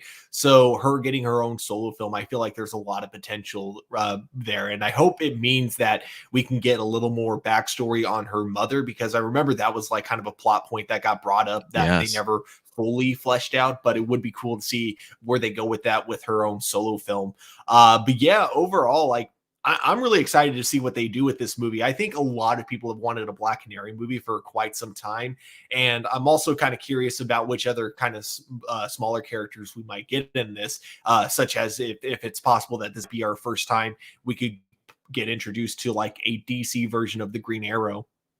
Ooh, I would absolutely love that. Yeah, because I mean we've had so much Arrow when it comes to the CW verse. I would love that to be a sort of an introduction to an Oliver Queen at some particular point in time. Whether he comes in the middle of the movie, whether he's a guest starring role or a cameo, or it just pops up towards the end. I think that would actually be pretty cool, Stuart, if we actually do get ourselves an Oliver Queen here at some point in time. I will say for me, I'm really pumped for this. I love what Misha Green and Jurnee Smollett wind up doing in Lovecraft Country. Again, if you guys have not had the opportunity to check out the series, please do yourselves a favor. I do feel like the first two episodes, there's just a lot of information to kind of go through. It can start off a little bit slow, but after like episodes 2, and then once you get into 3 and the rest of it, man, then the series just takes off on its own. And what I loved about it, especially just seeing Misha Green and Jurnee Smollett together, I've never seen Jurnee Smollett perform this way before, like she did in Lovecraft Country. I really feel like Misha Green was just able to bring out just some of the best of Jurnee Smollett. So I feel like they already make a great tag team, but to now be able to allow them to focus on just a one singular movie together as Black Canary, I'm really eager to kind of see what she's able to bring out of Jurnee Smollett and truly tap into to help her even fully flesh out this character even more. And you bring up a great point too, Stuart. The idea that the Birds of Prey movie does hint at her mom maybe being a past vigilante at some particular point in time. I really would love to see that sort of stretched out and more emphasis on, and maybe give us a little bit more details, because I think maybe Dinah being able to discover more about her mom and what her mom maybe did for that particular city is probably really going to help her just kind of fully flesh out her own heroism at some particular point in time also. So I think this is great, man. Again, I think Jurnee's a great actress. I think even though I would have loved to have seen more from her out of the Birds of Prey movie, I thought what we did get was exceptional enough to really make me want to see even more of her. I think the fact that this is a potential team up once again of Misha Green is just going to go ahead and bring out the best of us. So I am kind of curious if we're going to potentially get any other cameos out of this also. Will Renee Montoya perhaps pop back up, right? Like, could we get a Rosie Perez to come in here once again? Maybe Elizabeth why I want to say Elizabeth Warren. What's the actress's name? Mary Elizabeth something. I can't remember. Weinstead, is that her name? Mary Elizabeth Uh, Weinstead. I unfortunately can't remember I, either. I'm And if I'm I I'm open up completely another tab, blanking. my internet's going to crash. I'm completely blanking right now, but I would love to see maybe the Huntress pop up in here very briefly. I'm surprised that they're not going the route of television series, but I'll definitely take a movie any day of the week. But I'm keeping my fingers crossed. Very early development, so I'm not expecting this movie to certainly begin filming this fall or even early next year. They do mention in the article just how much Misha Green does currently have on her plate. But I can easily see this movie dropping within the next 3 years, and I'm here for it. So I think this is a great opportunity. A little bit bummed that they're going the route again of HBO Max. I mean, what's up with all these comic book movies all of a sudden now getting that kind of treatment? I wonder if maybe just based off of the pandemic, the way that movie going experiences certainly have been, knowing that big budget films these days aren't really doing that great at the box office just due to the pandemic and the surges and things like that. I do wonder if this is like them being able to do bigger budget films without the risk of it bombing at the movie theaters. I am kind of curious if that's playing a role at all. Do you find that interesting at all, Stuart? What I think they might be doing, like starting with starting after, I don't remember which one comes out first, if it's The Flash or Black Adam, but I feel like after the one of those two movies are done in theaters, it sounds like all of DCEU is really just going to be HBO Max exclusive, and the movies that come to theaters are going to be the ones that are standalone and kind of like take place in their own franchise, such as the Superman movie that J.J. Abrams is producing, Mhm. and then the Robert Pattinson Batman. Like I feel like those sequels are going to be going straight to theaters, but I feel like HBO Max is going to be, used for the DC extended universe. So like anything that takes place within that continuity is going to be going to HBO Max after Black Adam or The Flash, like after one of those two movies. Marcelino Vasquez, he does say, "What's up, Marcelino?" He says, "I'm personally glad it's not a TV show." Yeah, I'm just surprised that it wasn't one. I'm perfectly okay with the idea of them doing a movie though. So I'm glad to Mhm. see that you're on board with the idea of a movie as well. Nathan does say, he says, "Love Lovecraft Country." Now Misha Green has signed a deal with Apple TV. If she will be involved with this new project, great for Misha Green and Jurnee Smollett. Yeah, and again, the article does state that Misha Green does have a ton of stuff on her plate as of right now. Let me see if it actually mentions what she's currently working on. Yeah, it says Misha Green is writing and producing Jennifer Lopez's action thriller The Mother for Netflix. She's also attached to direct Tomb Raider 2, which I forgot about. And then Smollett's got some things as well that she's going to be working on. So yeah, they're definitely very busy women. So again, while very much in early development, we'll see if it's actually officially greenlit at some point in time. But if it's Misha Green doing the writing, I think this is going to be incredible. I am bummed that we're not getting ourselves a Lovecraft Country too. I know that Misha's got a lot on her plate. I know that the actors from Lovecraft Country also have a lot on their plate, but it's not like Misha Green didn't have a plan for season two. I mean, she literally wrote an entire Bible for the storyline for season two, but unfortunately, Warner Brothers just didn't want to pull the trigger on it. It feels more like than it was more busy schedule. So if anything, I'm expecting this movie to maybe begin development in like the next 2 years or so. So we'll see what happens. But I'm very eager for this, Stuart. Yeah. Like I do agree. I think like a Black Canary would be better as a movie than a TV show. But that said, if it does lead to a TV spinoff with the Birds of Prey, Mm. minus Harley Quinn, that Mhm. is. So like just who we got as the Birds of Prey themselves, I would definitely love to see that be explored as a television show instead of a movie. I do dig that idea. I didn't think about that. I mean, Birds of Prey maybe didn't do so great at the box office, but if you want to continue along with those characters and maybe give them more spotlight minus Margot Robbie involvement, yeah, knock out a Black Canary movie. and they'll wind up giving us a Birds of Prey television series. I would be completely down for that. Or who knows, maybe it leads to a Green Arrow and the Canaries. Maybe that's the new version that we're going to be getting. CW said, nah, we'll hold off for another opportunity. So who knows, maybe that's another opportunity down the line. HBO Max is like, okay, fine, we'll do it then. Yeah, we'll do it. We'll figure out a plan for it. But guys, we want to know your thoughts. Wait, what'd you say, Stuart? Oh, I said, and then no, they're like, oh, we'll make the Green Arrows of the Canary, and we'll actually give it a budget. Yeah, right. Yeah, I would love to see what they're able to do with the HBO. No, you're good. Yeah, I would love to see what they're able to do with the Birds of Prey on a HBO Max budget for sure. All right, guys. But yeah, let us know your thoughts. You hear this early development, but a Black Canary movie is planning to come to HBO Max. Misha Green from Lovecraft Country teaming up with Jurnee Smollett again. What are your thoughts in regards to it? Something you want to see? Eager for their collaboration once again? Definitely go ahead and let your thoughts be known in the live chat or the comment section box below, ladies and gentlemen. And with that out of the way, Stuart, we've got one last topic for you guys today that we're going to be diving into, and we're going to stick into this DC world here, specifically going back to HBO Max and an upcoming series that we can certainly look forward to in regards to Green Lantern, ladies and gentlemen. It's been a while since we've had any casting news in regards to this. Last time, I believe, we wind up getting introduced to Finn Wittrock, who has in fact been cast to go ahead and play Guy Gardner in the upcoming Green Lantern movie, which I'm super pumped about, honestly.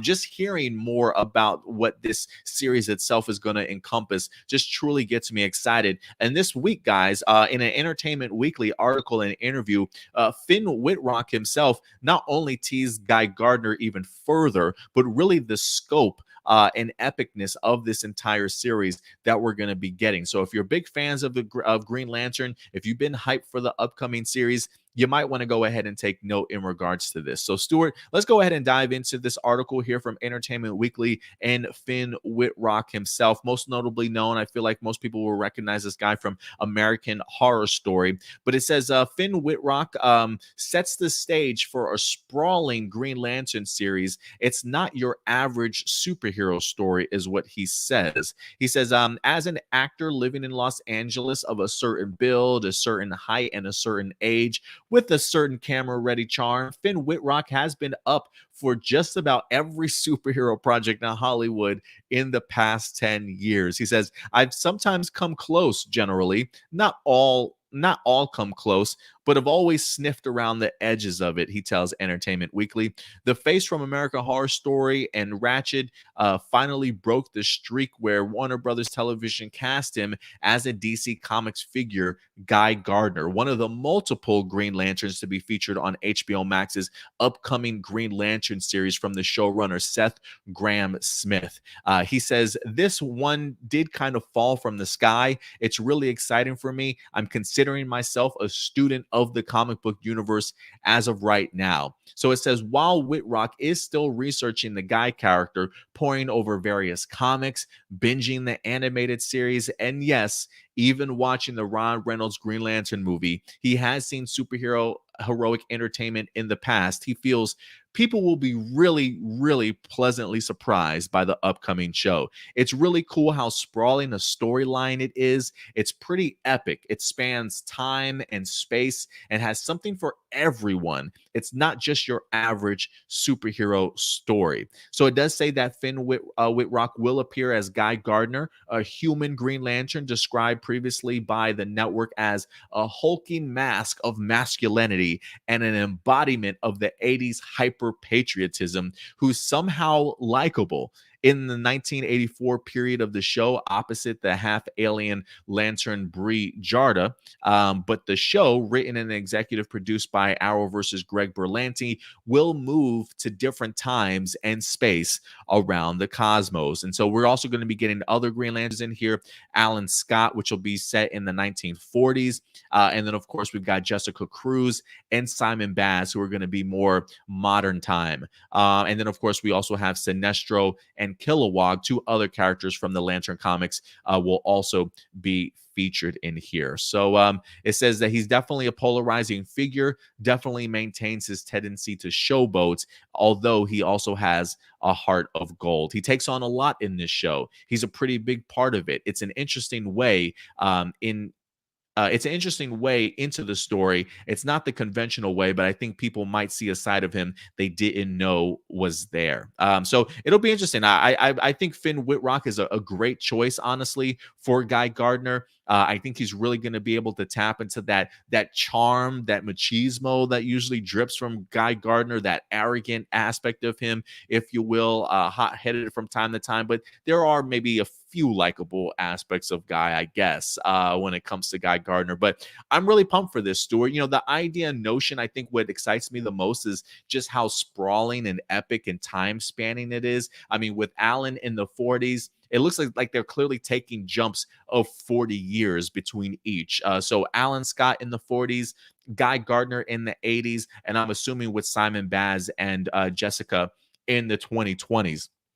So for me, I will be interested to see just how, like, what's the main storyline that's going to connect all these pieces together, because I do feel if you're having an epic that's going to be sprawled over all that time, there's got to be some connective pieces somewhere, whether that's an alien threat that intensifies over time or whatever the case may be. But I love the sound of this, honestly. I really do think that they're going to knock this one out of the park. But Finn seemingly knows has great insight into Guy Gardner. It's always refreshing to hear an actor when they're doing their best homework, if you will, to learn about the character even more. And to kind of see that Finn Wittrock, I had no idea that he clearly had been going out for auditions for other superheroes and things like that, just never winning the main role. I'm kind of happy that he wind up actually finding his footing in the DC, or at least the superhero genre, in some way or another. And now he's got a fan favorite character that he's going to go ahead and be portraying in here. So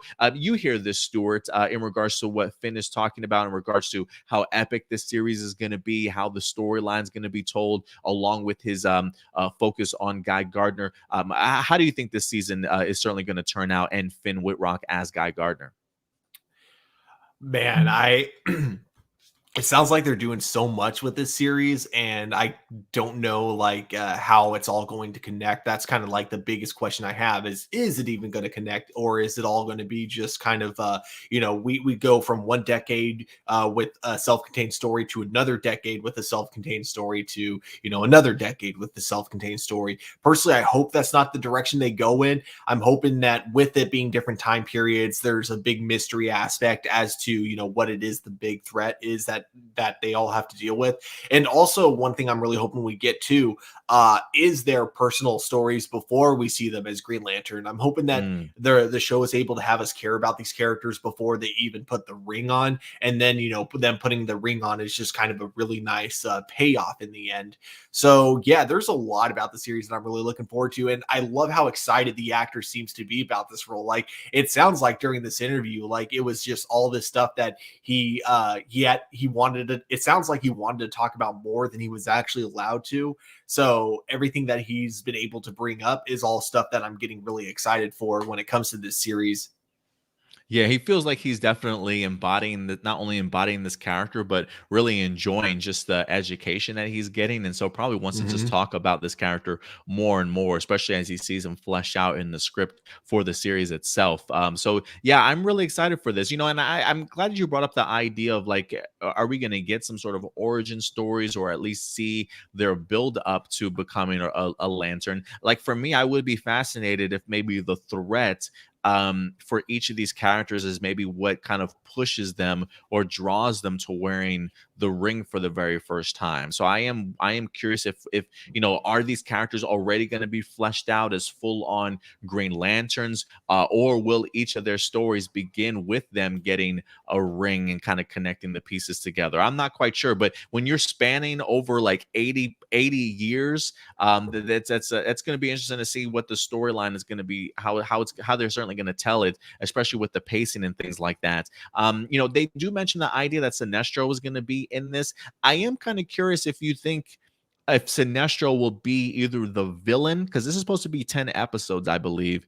I'm curious if Sinestro will be the villain for this series, or if it's going to be similar to that of the Green Lantern movie, where Sinestro is a Green Lantern in here, but maybe we see his transition to that dark side over the span of this first season, and maybe he winds up getting the yellow ring at the very end, similar to what they did with the Green Lantern movie. What would you like? Would you like to see Sinestro already in his evil form, or would you like to see that growth towards Sinestro with the yellow ring?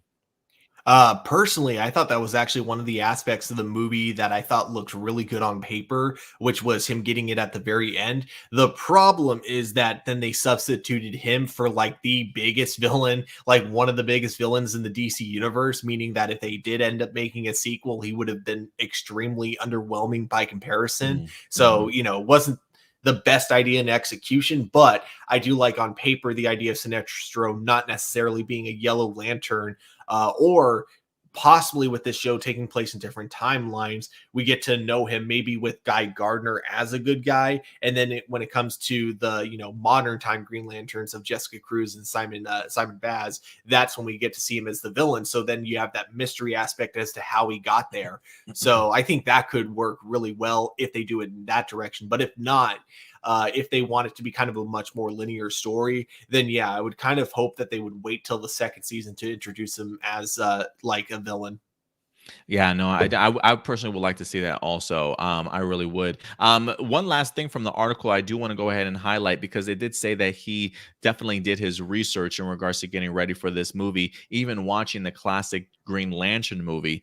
So it says even Reynolds, its star, constantly pokes fun at what has become an ongoing joke with the comic book movie fandom. Its director Martin Campbell mentioned in a recent interview with Collider the studio interference that changed the ending of the movie. I mean, look, you can change the ending of the movie all day long. That movie was atrocious in general. Like I don't know, it was just the ending of the movie that they interfered with. He says, I'm not a comic book fan, and the truth is, it never should have been. I never should have done it, but it's something I've never done a comic book film before, is what the filmmaker says. But Finn Wittrock, who had the opportunity to watch the movie, he says it definitely was something that was in my head.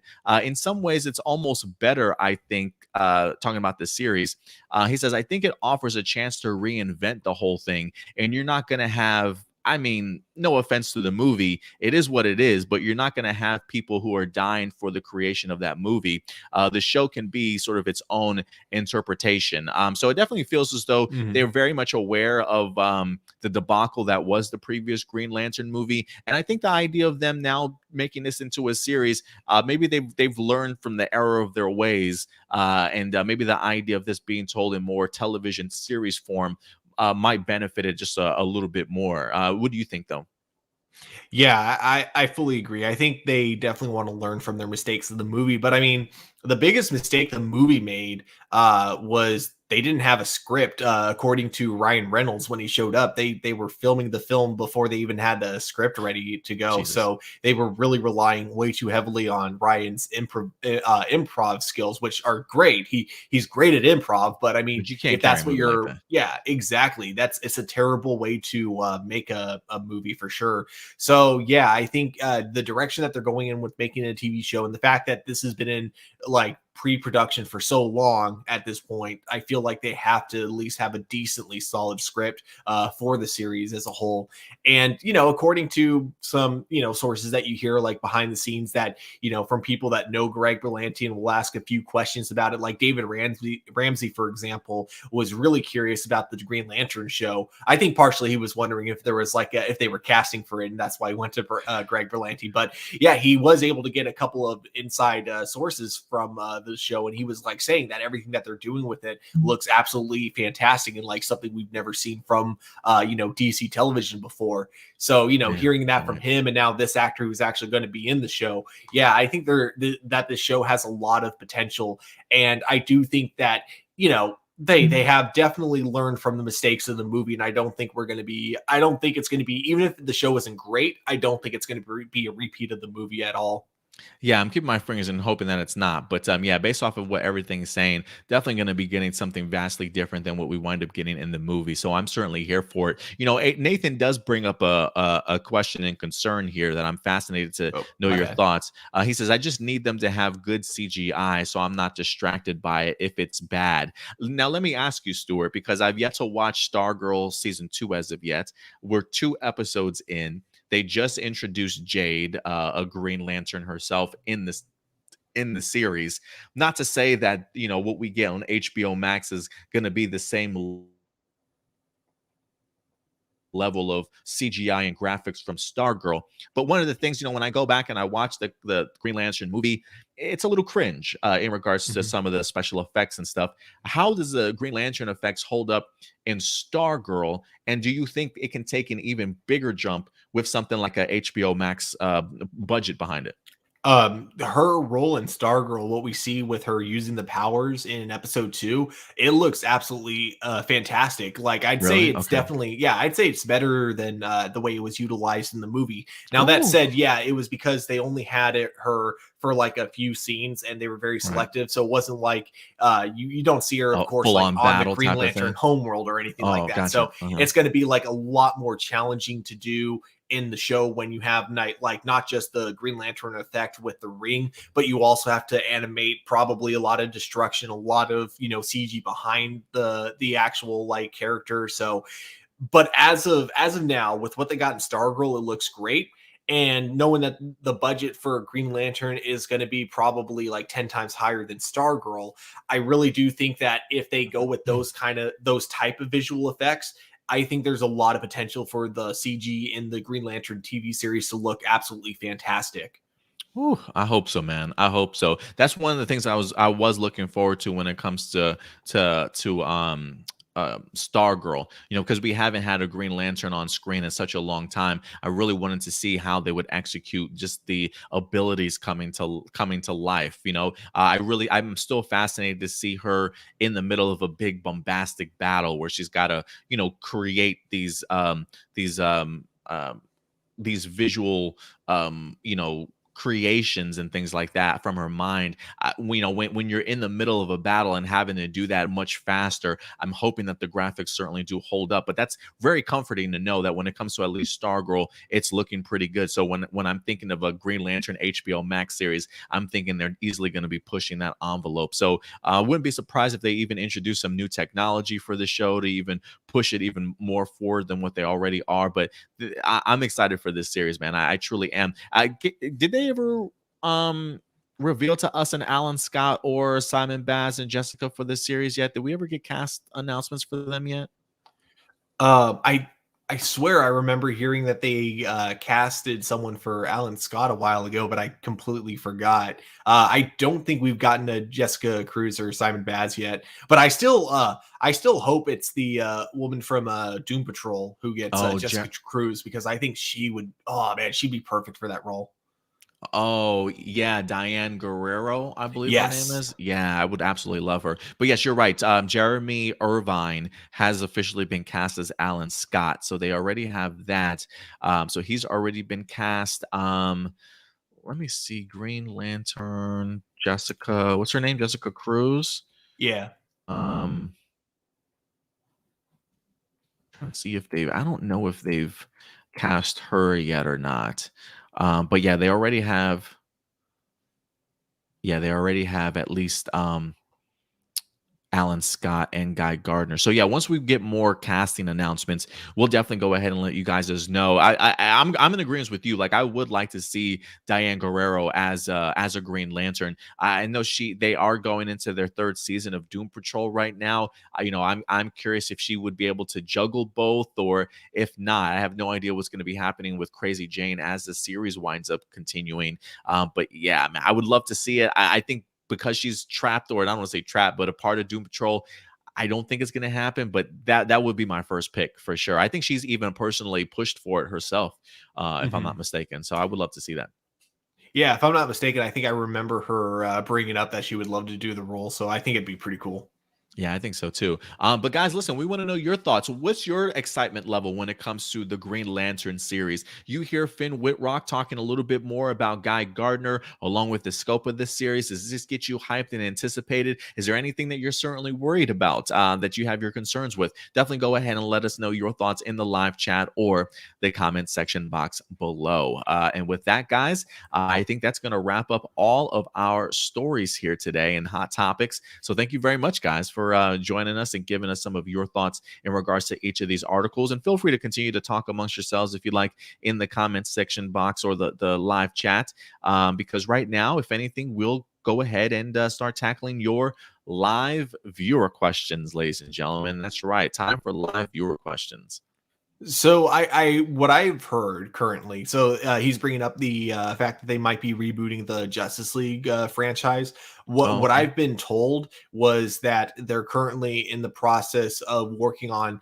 It's going to be kind of like a sequel in the same vein as the Suicide Squad. Like they're currently working on a sequel for Justice League, but the references to the first movie or the Snyder Cut are going to be very few and far in between. They're going to kind of it'll be kind of like treated like more of a standalone film. That's just from what I've heard currently. And they're also not really, it's not really their top priority right now. It's definitely in the back burner. They're currently trying to work on all these other projects. But yeah, I have heard the same rumors about them currently working out a Justice League sequel. Interesting. Yeah. Do you recall where you heard that from, or? It was Comic Book Cast is where I heard it from, but they did mention the source, and the only reason it's not really being talked about by too many people is because it was just mentioned offhandedly in an interview. And again, they said that they didn't release any like details about what kind of movie was going to be. All they said is that yeah, Justice League sequel is currently in the works, but it's just not really our top priority right now. So that's I like why you gotcha. don't hear like Deadline or Hollywood Reporter commenting on it. Commenting on it. I gotcha. I gotcha. Let's see here. I do want to highlight a text I got from my mom this morning, which I thought was interesting, and go ahead and kick off live viewer questions here. She says, "So I have to brag today and let you know that I may be turning into a nerd finally." She says, "I watched the whole 2 seasons of Marvel's Iron Fist. I said I think Adam would be proud of me, and I really liked it. I know it's a little old, but hey, I'm trying." Well, thanks, Mom. I'm glad that you certainly checked it out. I don't know if Iron Fist is a series I would have recommended, but I'm glad that you enjoyed it. I mean, she says she really liked it, so I'm really glad that you enjoyed it, Mom. I know that the second season was better than the first, I felt like, for most people. What did you think of the series, Stuart? Yeah, I thought like I didn't think the first season was as bad As as bad? everyone says, but it wasn't that good though. I think like the biggest issue were like the last two episodes where suddenly you have an entirely different plot that could have lasted an entire season, but they wrap Mm, it all up in like just two episodes. But yeah, I loved season two a lot more than season one. Season two was actually a lot more solidly written, and then the ending, man, the ending was such a cool like kind of cliffhanger, and it made me sad that there wasn't a season three because I really wanted to see where they were going to go in a third season if they had continued that storyline. Yeah, I know Indy was a little bit bummed that they didn't do a season three. I'm not. He talked very highly of it when he did his review for Iron Fist season two. Really hoping that they wind up pulling the trigger for a season three. So it was a little bit of a bummer that we unfortunately didn't get it. But I'm glad that you enjoyed it, Mom. If anything, I would probably also recommend, if you don't mind watching older stuff, definitely give Daredevil a shot. I would even Mhm. say The Punisher too, if you want to go ahead and check it out. Who knows? But I mean, just keep dabbling in Netflix stuff if you want to. I know she's caught up with the MCU for sure. I think she mentioned the idea. I think she said she watched Falcon and the Winter Soldier, maybe WandaVision, but she wasn't the biggest fan of Loki, I believe, which I don't blame her. I mean, I feel like that movie, that series can be kind of confusing for some people, but uh yes. Oh, she said, "Oh, I didn't think you." She said, "I didn't think you would be sharing my text, but I just thought it was funny, Mom. So it wasn't like you said anything super personal. So I didn't mind kind of sharing that. So it's interesting, like just the idea that my mom watches our show. I think just I'm hoping it speaks volumes in regards to the idea that Stuart, the way that we use our role here on YouTube to kind of excite people to, or encourage people, I should say, to dabble into other series or watch movies or things like that they maybe haven't had to in the past, and maybe give them that little emphasis on the just put a little push forward to maybe check it out, and get some people intrigued in the world that is our nerd geekdom universe. You know what I mean? Yeah, in fact, I'd actually say that was one of the things I loved about, film appreciation, is that it gave me the opportunity to check out films that normally wouldn't be up my alley or anything like that. And so ever since then, I've been like purposely trying every once in a while to check out new movies or new things that normally I wouldn't check out, basically leaving my comfort zone when it comes to films. And because of that, I've been introduced to like a lot more really good films that I never would have discovered had it not been for my film appreciation class. So if we do that for others when it comes to like nerd pop culture, then yeah, I'm going to be super proud about that. Yeah, guys. So if you ever hear us recommend a movie or a television show, and you like our points of views or what we carry on when we talk about movies or television shows, if we recommend something to you, definitely go ahead and try and check it out for yourself and see if you like it. Again, remember, it's always our A+ opinions at the end of the day, but we definitely want to go ahead and know your guys' thoughts. So definitely go ahead and definitely always let us know your thoughts when you're going to. She does say she was going to watch The Defenders. I would say if you watch The Defenders, definitely try and check out some of the other series also, just because The Defenders very much is where they take pretty much everything that they've done with the Netflix series and finally kind of bring them together. So yeah, definitely worth checking out, Mom. So I hope you enjoy that journey. Even though, just a heads up, a lot of that stuff, unfortunately, the MCU is not even going to recognize anymore, which is a bummer. You know what I mean? Yeah. Stuart? A little bit of a bummer. Yeah, I agree. They treat it like the redheaded stepchild, which I think is just unfortunate. Yeah, I do agree. Like, even though I totally not as get redheaded as Agents of S.H.I.E.L.D., though. Yeah. Like, I totally get that, like, not all the shows on Netflix were anyone's like favorites per se, and I also get like some of the production stuff with the shows, like with the producers definitely being total a-holes, but at the same time I do think that they have had an impact on audiences, and so Definitely. just kind of ignoring it maybe isn't the best move for Marvel. I think they should have found some way to kind of bring them back, even if they don't want to like renew the shows, at least bring back the characters in some form. Yeah, no, I definitely do. I definitely do agree with that, because I was a big fan of Daredevil, Punisher. I thought really great seasons. I wasn't the biggest fan of Jessica Jones, but I feel like other people that have watched Jessica Jones have really enjoyed it. So it could be a mixed bag for some people. It's so weird because Jessica Jones had such a great first season, in my opinion, and season 2 was, yeah, without a doubt, the worst written series like on Netflix, or the worst written of the Marvel shows. So? Season 2? Yeah, season 2 of Jessica Jones was just so terrible. The issue that I always had with Jessica Jones was that she just was not a likable character to me. Not the fact that I need all my heroes to be super happy and supportive and encouraging and things like that, but there was something that about her personality that just kind of turned me off a little bit. So I wasn't always the biggest fan of it, but for some people it worked. I think that's why it bugged me in season 2 and 3, because in season 1, it was kind of like, that was like the point, was like her kind of growing above that. But then like season 2 and 3, it just felt like she just became purposely unlikable, like for the sake of being unlikable. Like there was no real reason behind it. She just would make one really terrible decision after another and just kind of have no real empathy of the people that she hurts, like in making these decisions. Yeah, no, I totally agree with that. But yeah, guys, the Netflix Marvel stuff I think is always something I would recommend to people, even though they don't have necessarily a bigger impact on the MCU outside of what they did for Netflix. I would always recommend you guys check them out, because they do have some really solid and enjoyable stories, and to be able to bring some of those characters to life in some form of live action, I think really does go a long way. So definitely check them out, guys, if you haven't had the opportunity to do so. Let's see here. All right, let's go ahead and get into some of our live viewer questions, Stuart. We have quite a few here. Marcelino Vasquez has 3 questions or comments. It says, there are some Star Wars fans who think that Bill Burr could replace Gina Carano's role for Ranger of the New Republic, or even create an entirely new character. What do you think? I don't know. I think he works really good as a supporting character. I don't know about him being a series regular, though. But I would love to see him for an episode or two within season 3 for sure.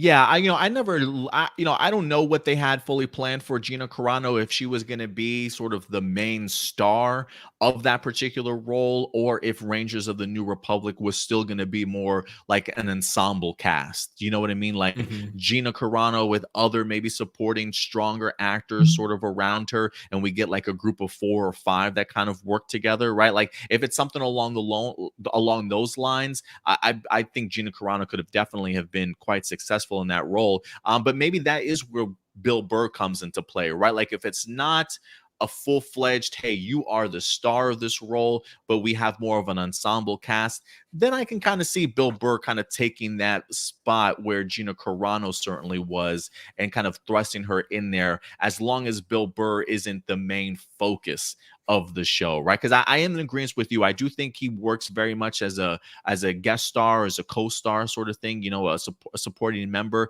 But to give Bill Burr sort of the focus, and he's like the face of the series, that I don't know. As much as I love Bill Burr and what he's like, he fits so perfectly into the Star Wars universe. It's unbelievable, just his humor and things like that. So if it was Gina Carano as part of an ensemble cast, and now with Gina out, we're going to replace Bill Burr, I would be okay with that, as long as he's not the main star of the show.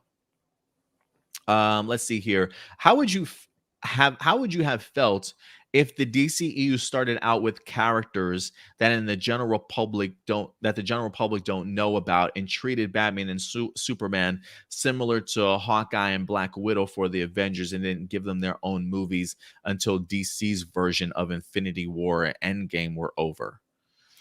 It could have worked. And I say that because when you look at what they've done with Marvel and how, like, even though I'm sure a lot of people knew who Iron Man and Thor were before the movies came out, they weren't exactly like, S tier superheroes. They weren't exactly the ones you would see kids dressing up as, but now they're like some of the most popular superheroes out there. So I think if they did something like that with DC, and they gave like the spotlight to kind of like the superheroes that never really got the spotlight before, with Wonder Woman, the Flash, and even some of the other like kind of lesser known characters, like maybe the Atom, Elongated Man, that kind of stuff. I think it could have worked. What it all comes down to is if you have a solidly written script, and if you have at least a base outline of a plan like Marvel did.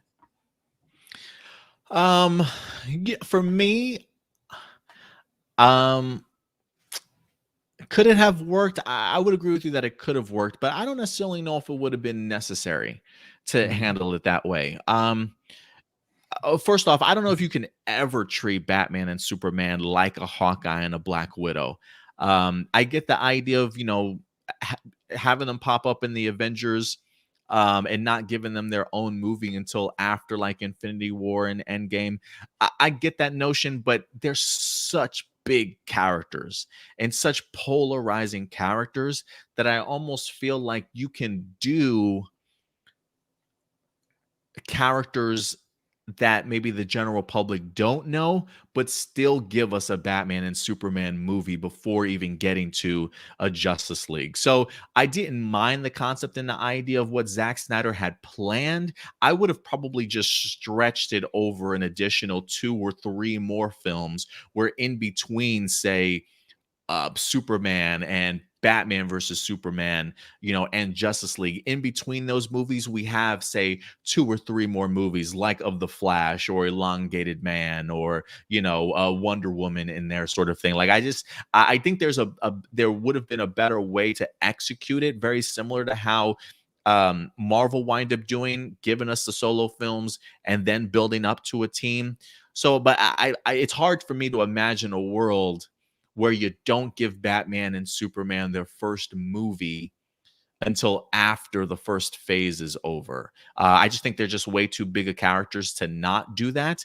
But I think it could have still worked with their movies, but also adding other characters that the general public didn't know about. That's how I kind of look at it, though. Yeah. Oh, and let me, in case I said it really badly, I don't think that would have been a good way to do it. I don't at all, but I do think it could have worked. With that being Yeah, said. Yeah, no, I agree. I do think it could have worked. I definitely agree with you there. You also say, I also recommend that you watch Prehistoric Park. It's a 6 episode, hour-long documentary style series that follows Nigel Marvin, who is a zoologist in real life, going back in time to save prehistoric animals to put in a zoo. It's similar to Jurassic Park, but it doesn't try to take itself too seriously or try to convince that anything that happens in the miniseries can happen in real life. It's funny, entertaining, and you will learn about a lot about prehistoric times. I don't know if it's on any streaming services, but you can watch it on Vimeo and Daily Motion. If like this, you might like the other dinosaur projects that BBC and Nigel Marvin have been involved in. Have you checked out Prehistoric Park at all, Stuart? I have not. This is my first time hearing about it. Yeah, this is my first time hearing about it too. I was always a big fan of dinosaurs growing up as a kid. I mean, who doesn't like freaking dinosaurs? But I maybe I'll try and check that out though. It's a cool Marcelino. concept. Yeah, it's a cool concept. So thank you. So 6 episode, hour-long documentary style series. So might have to check that out. I'll definitely put that on my recommendation list for sure. Let's see here. We got a question from Jessica Friedman coming through. Are there any plans to have any former Superman and Lois actors guest star on Superman and Lois next season? And would you like to see a live action Sailor Moon series or movie one day? I'll take a live action Sailor Moon series or movie, most definitely. Sorry. So wait, Are there any plans to the have first any question. former Superman and Lois actors guest star on Superman and Lois next season? So I'm wondering if maybe past Superman, past Lois's. Past actors that have played them. I'm Oh, assuming okay, that's got what it. he means. Yeah, I'm assuming because it Okay. says any former Superman and Lois actors guest star. So I'm assuming maybe people that have played them, like any chance of Brandon Ralph, Tom Welling, Erica Durant. Do you think they might pop up in Superman and Lois next season, or you think this series is just past that? I mean, it's definitely a possibility. I know that there were supposed reports that the writers were really trying hard to, or not writers, but the showrunners were trying to negotiate with Henry Cavill to have him make a small guest appearance, like in an episode. So I do think they want to get some former Superman actors, but I also think they're going to want to try and make sure it works within the story. I don't think they want to like throw actors in there just for the sake of having really cool guest star actors. But yeah, as of now, as far as I know, there aren't any plans on it.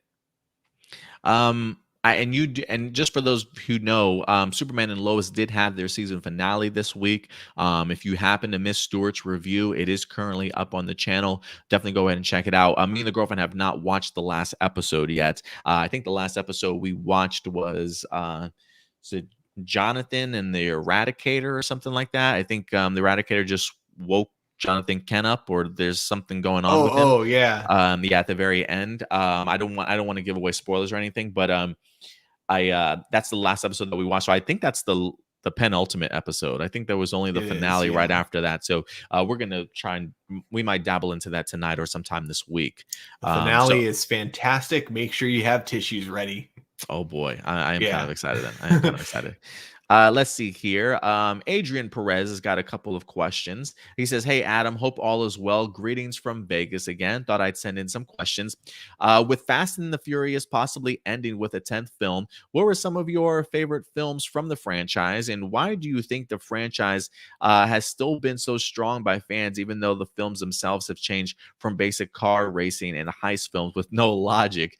Did you see the most recent Fast 9? So no, I have not watched the most recent Fast 9. I think the one that probably the ones that I definitely enjoyed the most were probably 4 and 5 outside of the original. Those are probably my top 3 movies because I really did love how it wind up reinventing itself after Tokyo Drift a little bit. So yeah, number 1, 4, and 5 are probably my favorite, but I've fallen off since then to really give a good point of view on that. But I think the fact that they managed to keep the cool ass racing cars involved. I mean, granted, they may not be like on the streets racing all the time, but the fact that you still get the car element, I'm always a big fan of spy espionage thrillers, if you will, with amazing action. And so that's another thing that Fast and the Furious certainly delivers.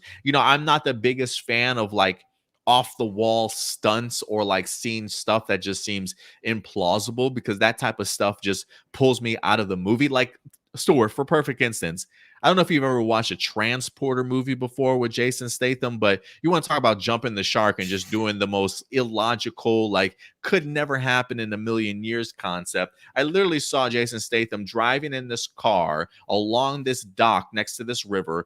He has a bomb literally attached onto the bottom of his car. I don't know how he even realizes that there's a bomb, but this guy literally hits a ramp, right?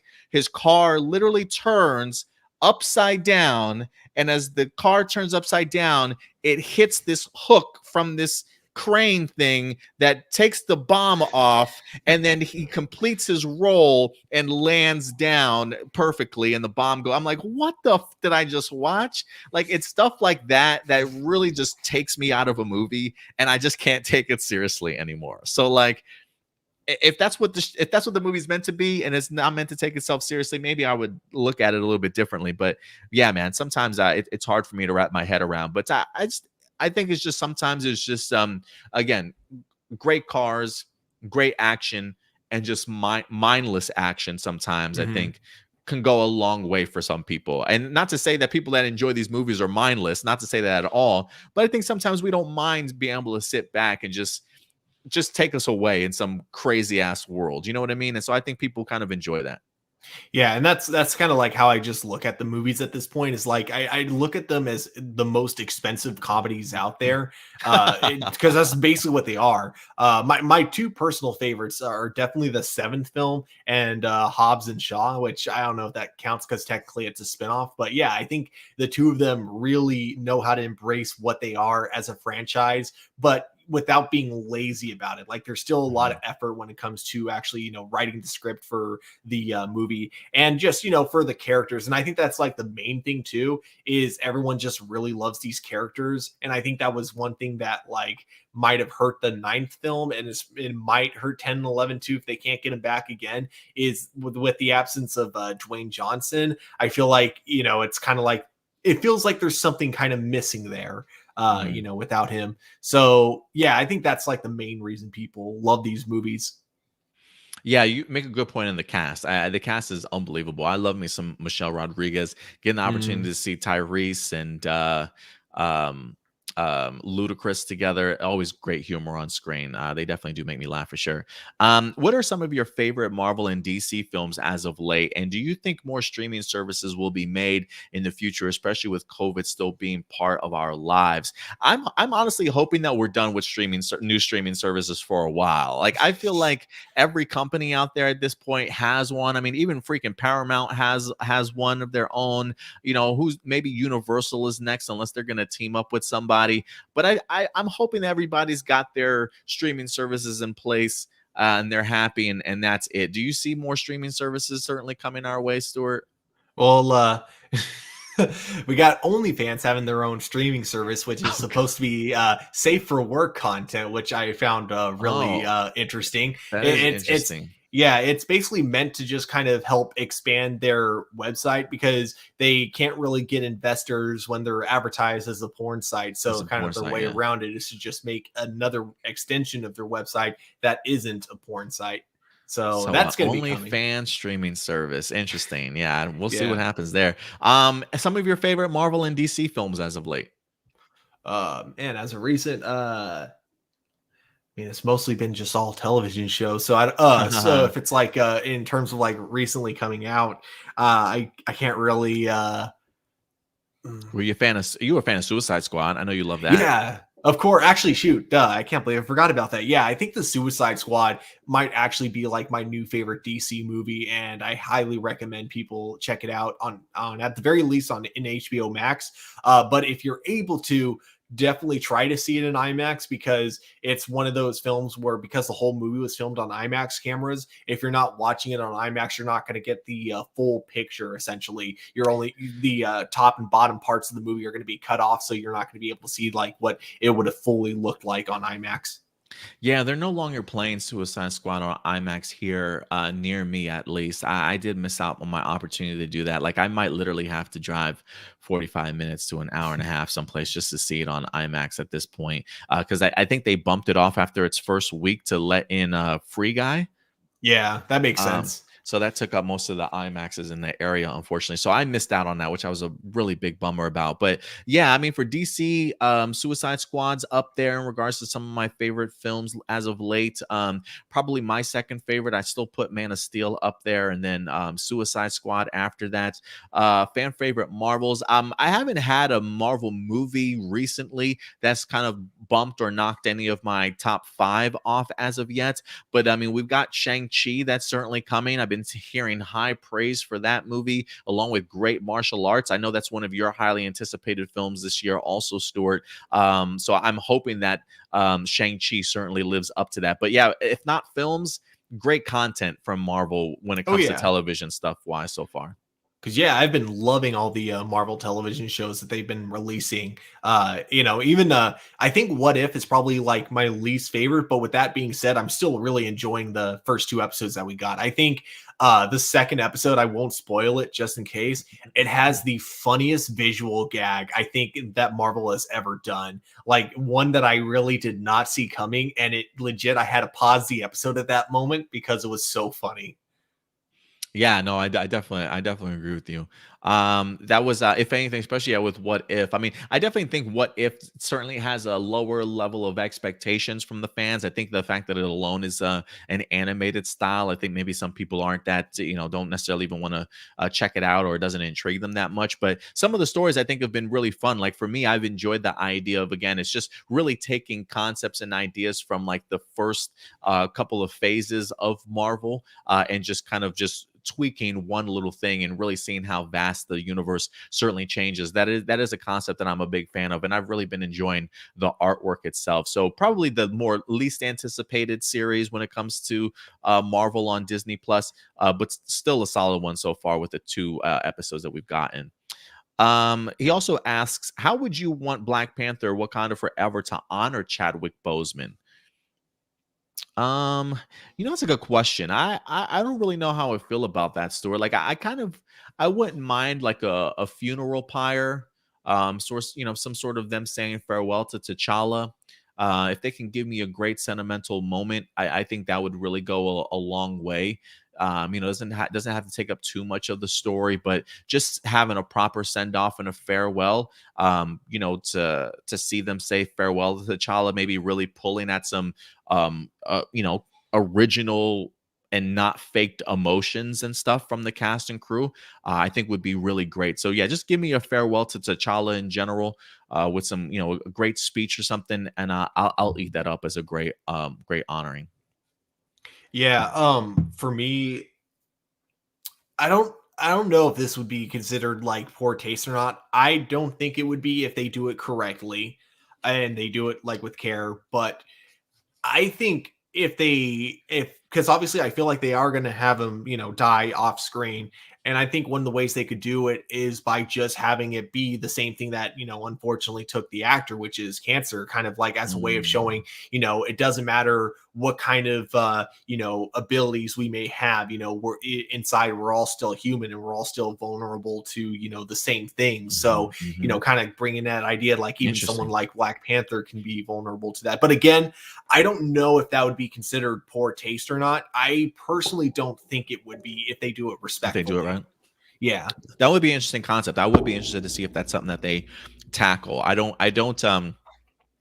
envy Ryan Coogler at all, to have to try and figure out how to Hmm. do this movie without Chadwick Boseman. But if there is anybody that can do it, it's definitely him.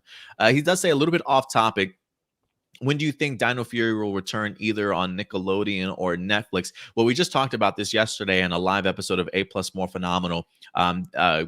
Futon Critic has officially dubbed the return of Dino Fury to Nickelodeon as September 18th.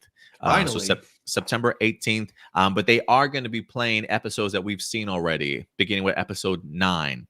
So they are going to go through episodes 9, 10, and 11, and then eventually bring us the new episode of episode 12, unless Netflix decides to jump on episode 12 before then. But it is coming back to Nickelodeon September 18th. Yay! Let's see here. We got two more sets of questions. Let me just see. Okay. This is from AJ. He's got a few questions. What did you guys think of Snake Eyes? Was it better or worse than the past G.I. Joe films? I personally had a blast watching it. Have you had the chance to check out Snake Eyes, Stuart? Yeah, sadly I haven't. It's just been challenging to find time to go to the movies now with my new work schedule. Hopefully that'll change though, because what's going on currently is that it sounds like our movie theater is going to be cutting back its hours of operations. So instead of us being open till I think we're like usually open till like 10:45, meaning I have to stay until 2 o'clock in the morning. Oh, What I'm hoping it means is that we can go cut back to 9. Therefore, we'll be closing at. Therefore, I'm gone usually at around probably 11 or 11:30, but basically before 12, meaning I can actually get some sleep and actually wake up early enough to go see a movie the next day before work. Because that's been my problem, is that I've been too tired in the mornings to like go anywhere because of how late I work. I know the Yeah. feeling. So I'm hoping with if we cut back our hours of operation, it'll give me more motivation to actually go out to the movies. Yeah, I definitely understand that, man. They used to happen to me, not in the movie theaters, but when I used to bartend. I only bartended for like 6 to 9 months. But just the idea of the work hours, like literally getting off, like after you've cleaned up the place and you're clocking out, you're looking up at the clock. It's like 1, 2 o'clock in the morning, and then by the time you get home and you got to sleep, you literally sleep your whole entire day and maybe even some of your afternoon away just to wake up, just to go back into work, kind of thing. So it's Yeah, it exactly. could definitely take some time away. As far as the Snake Eye movie, so look, I attempted to watch it earlier this week. I didn't pay attention to the first 20 minutes, so I literally had to like go back and rewatch it again. And I still couldn't pay attention to like the entirety of the movie. I literally just found myself getting more and more distracted. I don't know if that was just me personally not sitting down and focusing on the movie, or if the movie itself just didn't grab my attention the way that it did. So I can't really give a fair assessment of the movie as of right now. I will say this: a couple things that I certainly did pay attention to that certainly jumped out at me. I did like the relationship between Snake Eyes and Stormbreaker in here. I think maybe some of the motivations for Stormbreaker to get where he's at by the end of the movie feels pretty warranted to me. But when it comes to Snake Eyes, I'm not too familiar with with his past in general, so I don't really know what his origin story is.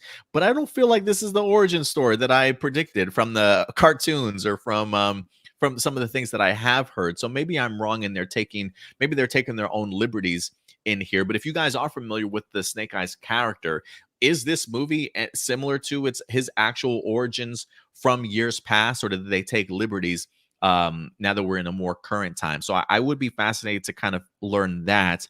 Um, if anything, the action looked pretty stellar from what I was able to see. I mean, they definitely did a really great job when it comes to choreography and things like that. So the action is definitely there. But unfortunately, I just don't know if the storyline was to keep me, into it, or if that's the reason why I fell off. If I did have a complaint, Stuart, that I will tell you right now, already leaves a bad taste in my mouth that makes me not even want to rewatch it, because I am going to try and rewatch this movie again to get a better understanding. And this might be a spoiler warning for those of you who have not seen Snake Eyes, so I apologize. But Stuart, this man does not get his costume until the very end of this goddamn movie. How are you only going to give me Snake Eyes for literally 2 minutes of this film? I remember clearly paying attention to the very ending of this movie when they present him with the costume and homeboy leaves. Like literally, we've seen the shot in the trailer, guys. You've seen the shot in the trailer. So if you're expecting to see more Snake Eyes in that costume, you might get one little scene at the very end, but that's it, man. And that alone, Stuart, leaves a bad taste in my mouth. So I don't know. I mean, box office wise, it hasn't done that great. I don't know if that's because people didn't care about the movie or the pandemic, but I haven't really seen a lot of people talking too highly about this movie. But I'm gonna try and sit down and watch it again just to give it its full fair shot, because it just hasn't captured my attention. And I've already been displeased with the ending already. So yeah, we'll see what happens. We'll see what happens. Mhm. I'm glad you Yeah, liked it though, AJ. yeah. I mean, I think this is going to be kind of a hot take, but it would have been almost impossible to make a Snake Eyes movie if they were using the character exactly how he was presented in G.I. Joe. So it Because does he make doesn't sense that they talk, have right? to, Like, yeah, exactly. He yeah. doesn't talk. And then like the whole thing is that he's, made as a side, or he's made to be a supporting character. He really wouldn't work as a main character if they did it with that character directly. The only way it works is if you change a lot of his origin story. So I do expect this to be very different from, his cartoon origins, but I still haven't had a chance to see it yet, sadly, but I hopefully will if, as soon as it comes to a streaming service. Yeah, I mean, that's one of the things I definitely took into account. I was like, because I do recall, like, just in the past G.I. Joe films, he was super silent, didn't say anything. I always was under the impression that that's just part of his origin story. Like, that he just, but that is hard to clearly make a movie around somebody that doesn't talk at all. So I Mhm. get the idea of taking liberties to certainly do something different. I'm just kind of curious if other Snake Eye fans were pleased with the liberties that they did take in regards to fleshing out his story. What did you guys think of season one finale of Superman and Lois? I'll let Stewart's Superman and Lois review speak for itself in regards to that. I haven't had the opportunity to check it out yet, so once I do, I will be watching Stewart's review. But if you guys would like to know what Stewart thought about season one of Superman and Lois outside of Get Your Tissues Ready, his review is certainly up on our YouTube page. Definitely go ahead and check it out. And then what did you think of episode 2 of Stargirl? Was it better or on par with the premiere of episode 1? And then my backup question I really want to ask, with Venom 2, Let There Be Carnage, do you think it will be even better than Venom 1? And do you feel Tom Hardy is better as Eddie Brock than Topher Grace was? So Stuart, tackle the first part of that. Was it better, was Stargirl episode 2 better or on par with episode 1? Oh, I'd say it's, about as good as the first episode of season 2 was. So it's Okay. so far keeping a very consistent in terms of quality. Okay, I gotcha. I gotcha. And then do you think Venom 2 will be even better than Venom 1? I will say this. I do think that it will be better. I think Andy Serkis in here as the new director, Tom Hardy being even more involved than what he was the first time around, I think will give us something special here. While I wasn't the biggest fan of the very first trailer that we wind up getting for Venom 2, it just had very just weird comedic odd couple perfect strangers sort of vibes that I wasn't really working with. But the fact that the second trailer, I don't want to say took all that away, but really added a little bit more sense of seriousness, of action and things like that. Further relationship between Eddie and Venom, which I did appreciate in the first one. I do think that this will be better than the first one also, even though some people were a big fan of it. I personally wasn't, but I do expect this one to certainly be better. And I do think Tom Hardy's better than Topher Grace. What about you, Stuart? You want you some Yeah, Topher Tom Grace back? Hardy is way better than Topher Grace. Yeah, no, and yeah, I think Sony is definitely like really putting a lot into this movie because they really want it to be a lot better than the first one. I think this is what they really want to use as their, starting point for their own like kind of Sony Marvel Cinematic Universe. Yeah, no, I definitely agree with you there. Let's see here. We got three more questions from Doomsday, and that'll wrap up our live viewer questions. On a scale from 1 to 100, Stuart, how excited are you to see our first Asian superhero and martial arts movie, aka Shang-Chi, displayed on the big screen? From 1 to 100, where are you feeling at? If it's on a scale of 1 to 100, definitely 100 because, Mm. yeah, everything about this movie is getting me really hyped up. Taking all the elements from the comics that worked, but also like knowing that like the comic books, let's face it, they were written in the 70s, and therefore there are quite a few things that don't quite hold up very well. And Kevin Feige definitely went out of his way to, which I think is really cool, to assure like a lot of the really bad stereotypes that came from those comic books will not be present in the movie, and that they really want it to be a movie that like Asian audience members can really connect to, and I think that's absolutely amazing. Yeah, I think they definitely have taken some cues from maybe some other movies that they maybe didn't necessarily handle so well in regards to that. Like I know Kevin Feige, he's definitely been very open about regretting how they how they cast the Ancient One in the first Doctor Strange movie. You know, he always brings that up. Looking back, he realizes, you know, how that's just a really idea of Hollywood whitewashing. You know what I mean? He has mentioned he regrets that, and I believe even the actress that performed the Ancient One even came out and, you know, was saying, you know, while we definitely feel some type of way about it, we're at least glad that people spoke up about it, because now it has kind of helped push change and some recognition for Marvel to approach those kind of moments a little bit better. So I do think this it is great to see Feige and them understanding sort of the error of their ways, if you will, and really finally continuing to further push diversity. And so yeah, I'm super pumped for this. The martial arts aspect of this movie has me here. Like I outside of the trailers, I haven't seen anything else of this movie besides maybe one TV spot. I think there was a clip that was released this week on Twitter of like an action scene. And I watched literally like 10 seconds of it, and then I turned it off because it was looking so damn good. And I was just thinking about Stuart last week when we brought up this the Jackie Chan stunt guy that unfortunately passed away, Brad Allen, I believe his name was, how he was part of the fight choreography for Shang-Chi. So if it feels a little bit like Jackie Chan to you, maybe some of the movements, how he uses props, maybe his jacket, what he's wearing, and things like that. I cannot be more fucking excited to see the MCU tackle a martial arts film. And I think even for me, the premiere that happened earlier this week on a Monday, getting the opportunity to see all the stars there talking highly about this movie really got me even more hyped for it. Because, you know, Stuart, you brought this up to me on Twitter the other day, because we talked about it last week, the idea of, could we see Ben Kingsley in this movie? Could he be returning as Trevor from Iron Man 3? And you even sent me a picture of Ben Kingsley on the red carpet at Shang-Chi at the premiere. So I definitely do think that this movie has probably done a great job of really hiding a lot of this movie in the trailers and not showing us too much, because I really do feel like there's just so much more storyline going on in this movie that we haven't even been made aware of yet, that I cannot wait to see how this all comes to fruition. So I'm there for it, man. If I had to grade it, I'll take 100 too, Stuart. I'm there already, man. I'm ready for this movie. Let's see here. Doomsday also says, what is one Marvel movie that you highly regret watching because of how bad it was? Do you have any Marvel movies you regret watching, Stuart? I don't even think I've ever like regret.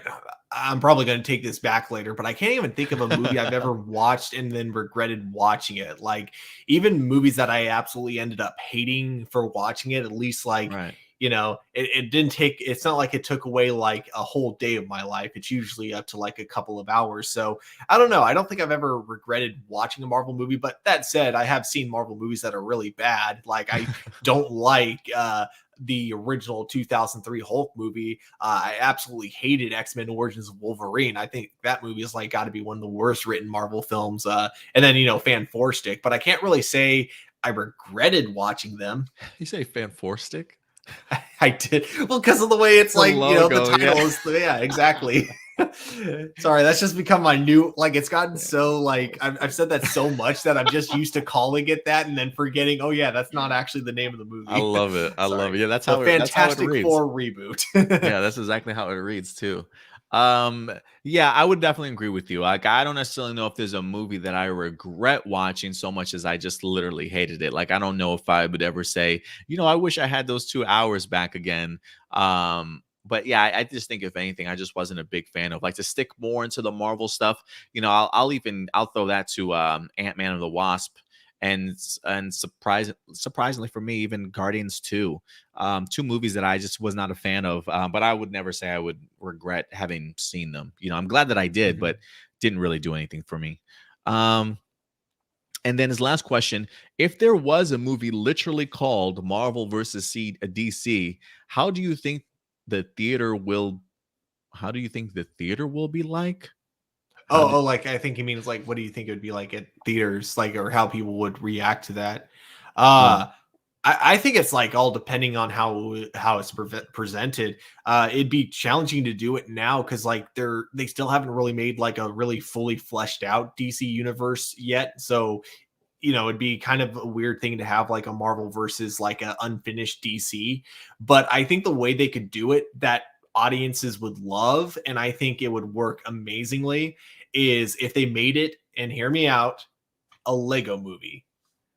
They have it be Lego Marvels versus DC.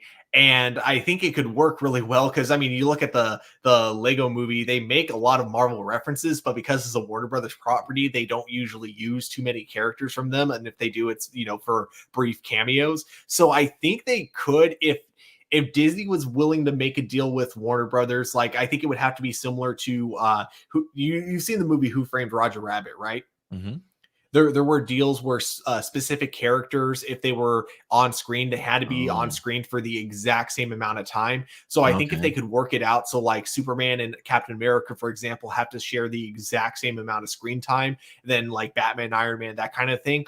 I think it could work. And I think like if you have both Disney and Warner Brother writers working on it, you could make like a really fun, intriguing film that starts out as a versus movie, but then of course, you have them teaming up to stop Darkseid and Thanos working together or something like that, some kind of cosmic threat. I think Lego movie is the perfect way to do it.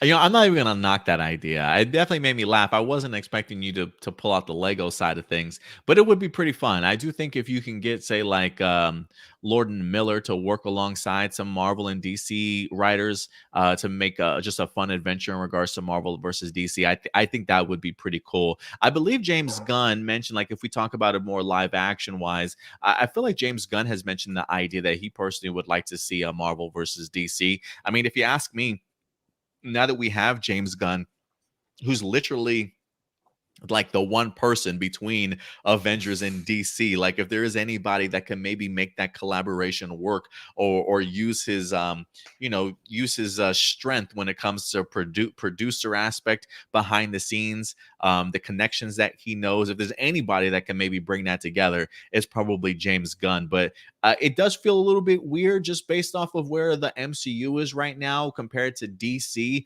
It's hard to kind of see that even working. But I mean, look, you could take the cast from Justice League. Hell, maybe you could even throw in Shazam in there, as far as like a successful DC character, and maybe just use those characters instead of like, bringing in a Zatanna or a Blue Beetle or Supergirl or anything like that. I think if you still were able to bring back, say, like a Jason Momoa or a Ben Affleck or a Henry Cavill, I think just the name popularity alone, getting an opportunity to see, you got to bring back a Chris Evans for sure. I would absolutely love to see that movie. I think people would lose their shit. But I think if anything, even though the DC seems like it's just in a state of confusion right now, I think you take the next solid thing that DC at least had going for it, and you grab the Justice League and do something fun with them. So I don't know if it's going to happen. But I would be interested to see it, and I think other people would be also. Mm-hmm. Yeah, definitely. Yeah, I think other than that, guys, that is in fact going to do it for us today. So that is in fact all the live viewer questions. So thank you very much, guys, for certainly participating, giving your thoughts in the live chat along with your live viewer questions this week. So awesome, Stuart. I don't know if there's any other comments that might have jumped out at us. You already brought up the Justice League stuff. Hey, I'm not the only one apparently who calls it fan four stick. Yeah, see, Stuart. Yeah, I just never heard of it before. So I mean, maybe it's more common than I personally thought. But I personally, I think that's hilarious. I've never called it that before, but I think it's hilarious. And I think Marcelino does bring up, I mean, talking about the idea of how, his question about how he would have executed maybe the DC to begin with. He says also the writers for Infinity War said that they would push Batman and Superman to the sidelines and focus on characters that the general public don't know a lot about. I do remember him mentioning that, or the Russos certainly mentioning that. Again, not to say that it couldn't work. I just, I don't mind the idea of pushing them aside a little bit, but I still think the idea of going into a Justice League movie, at least still have a Batman and Superman movie. But there's no reason why you can't maybe start off with, say, a Flash movie, or start off with, you know, another character similar to what they did with Iron Man and things like that to start it off. So definitely including characters that the general public don't know, and that's one of the reasons why I'm a big supporter right now of what WB is doing in regards to bringing people like Zatanna, Supergirl, Blue Beetle, and things like that to the forefront. I think we're even getting Static Shock and things like that. So the fact that because you could have just a needle in the haystack, before you know it, you just run across a gem that the general public who didn't know these characters now fall in love with them and just want more of them. You know what I mean? So always a great opportunity to go ahead and certainly do that, Marcelino. All right. I think other than that, guys, I think that's going to do it for us. So thank you very much, guys, for certainly joining us here. I am right now, Stuart, I am trying to figure out the new time slot for A+ Hero Report, because for those of you who have been following us for a while, me and Indy are big football fans. We've got some football fantasy leagues that we're certainly a part of. And so usually during the weekends, 12 o'clock is usually once the football games start around here on Central Time.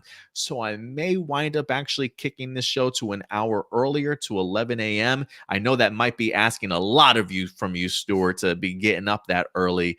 But I'm hoping you've got your IV ready with your favorite coffee ready to go and caffeine. So we might be changing time slots to 11 o'clock once we get into September itself. So if anything, maybe we'll have 12 o'clock the next couple of weeks, but then after that, maybe transitioning over back to 11 a.m. So we'll definitely keep you guys posted in regards to that as we have that further developed. But Stuart, if people want to go ahead and reach out to you on social media, sir, where can they find you? You guys can find me here at TurboStew01 over on Twitter.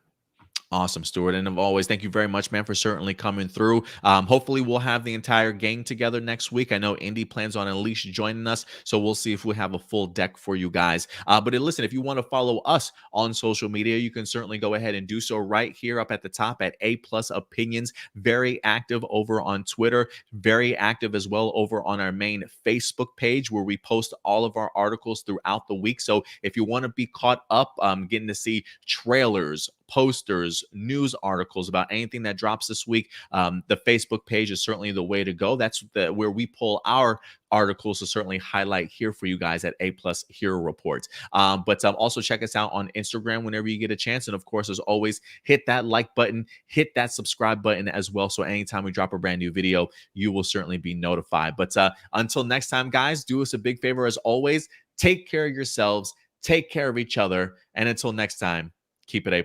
We'll talk to you guys later. Bye.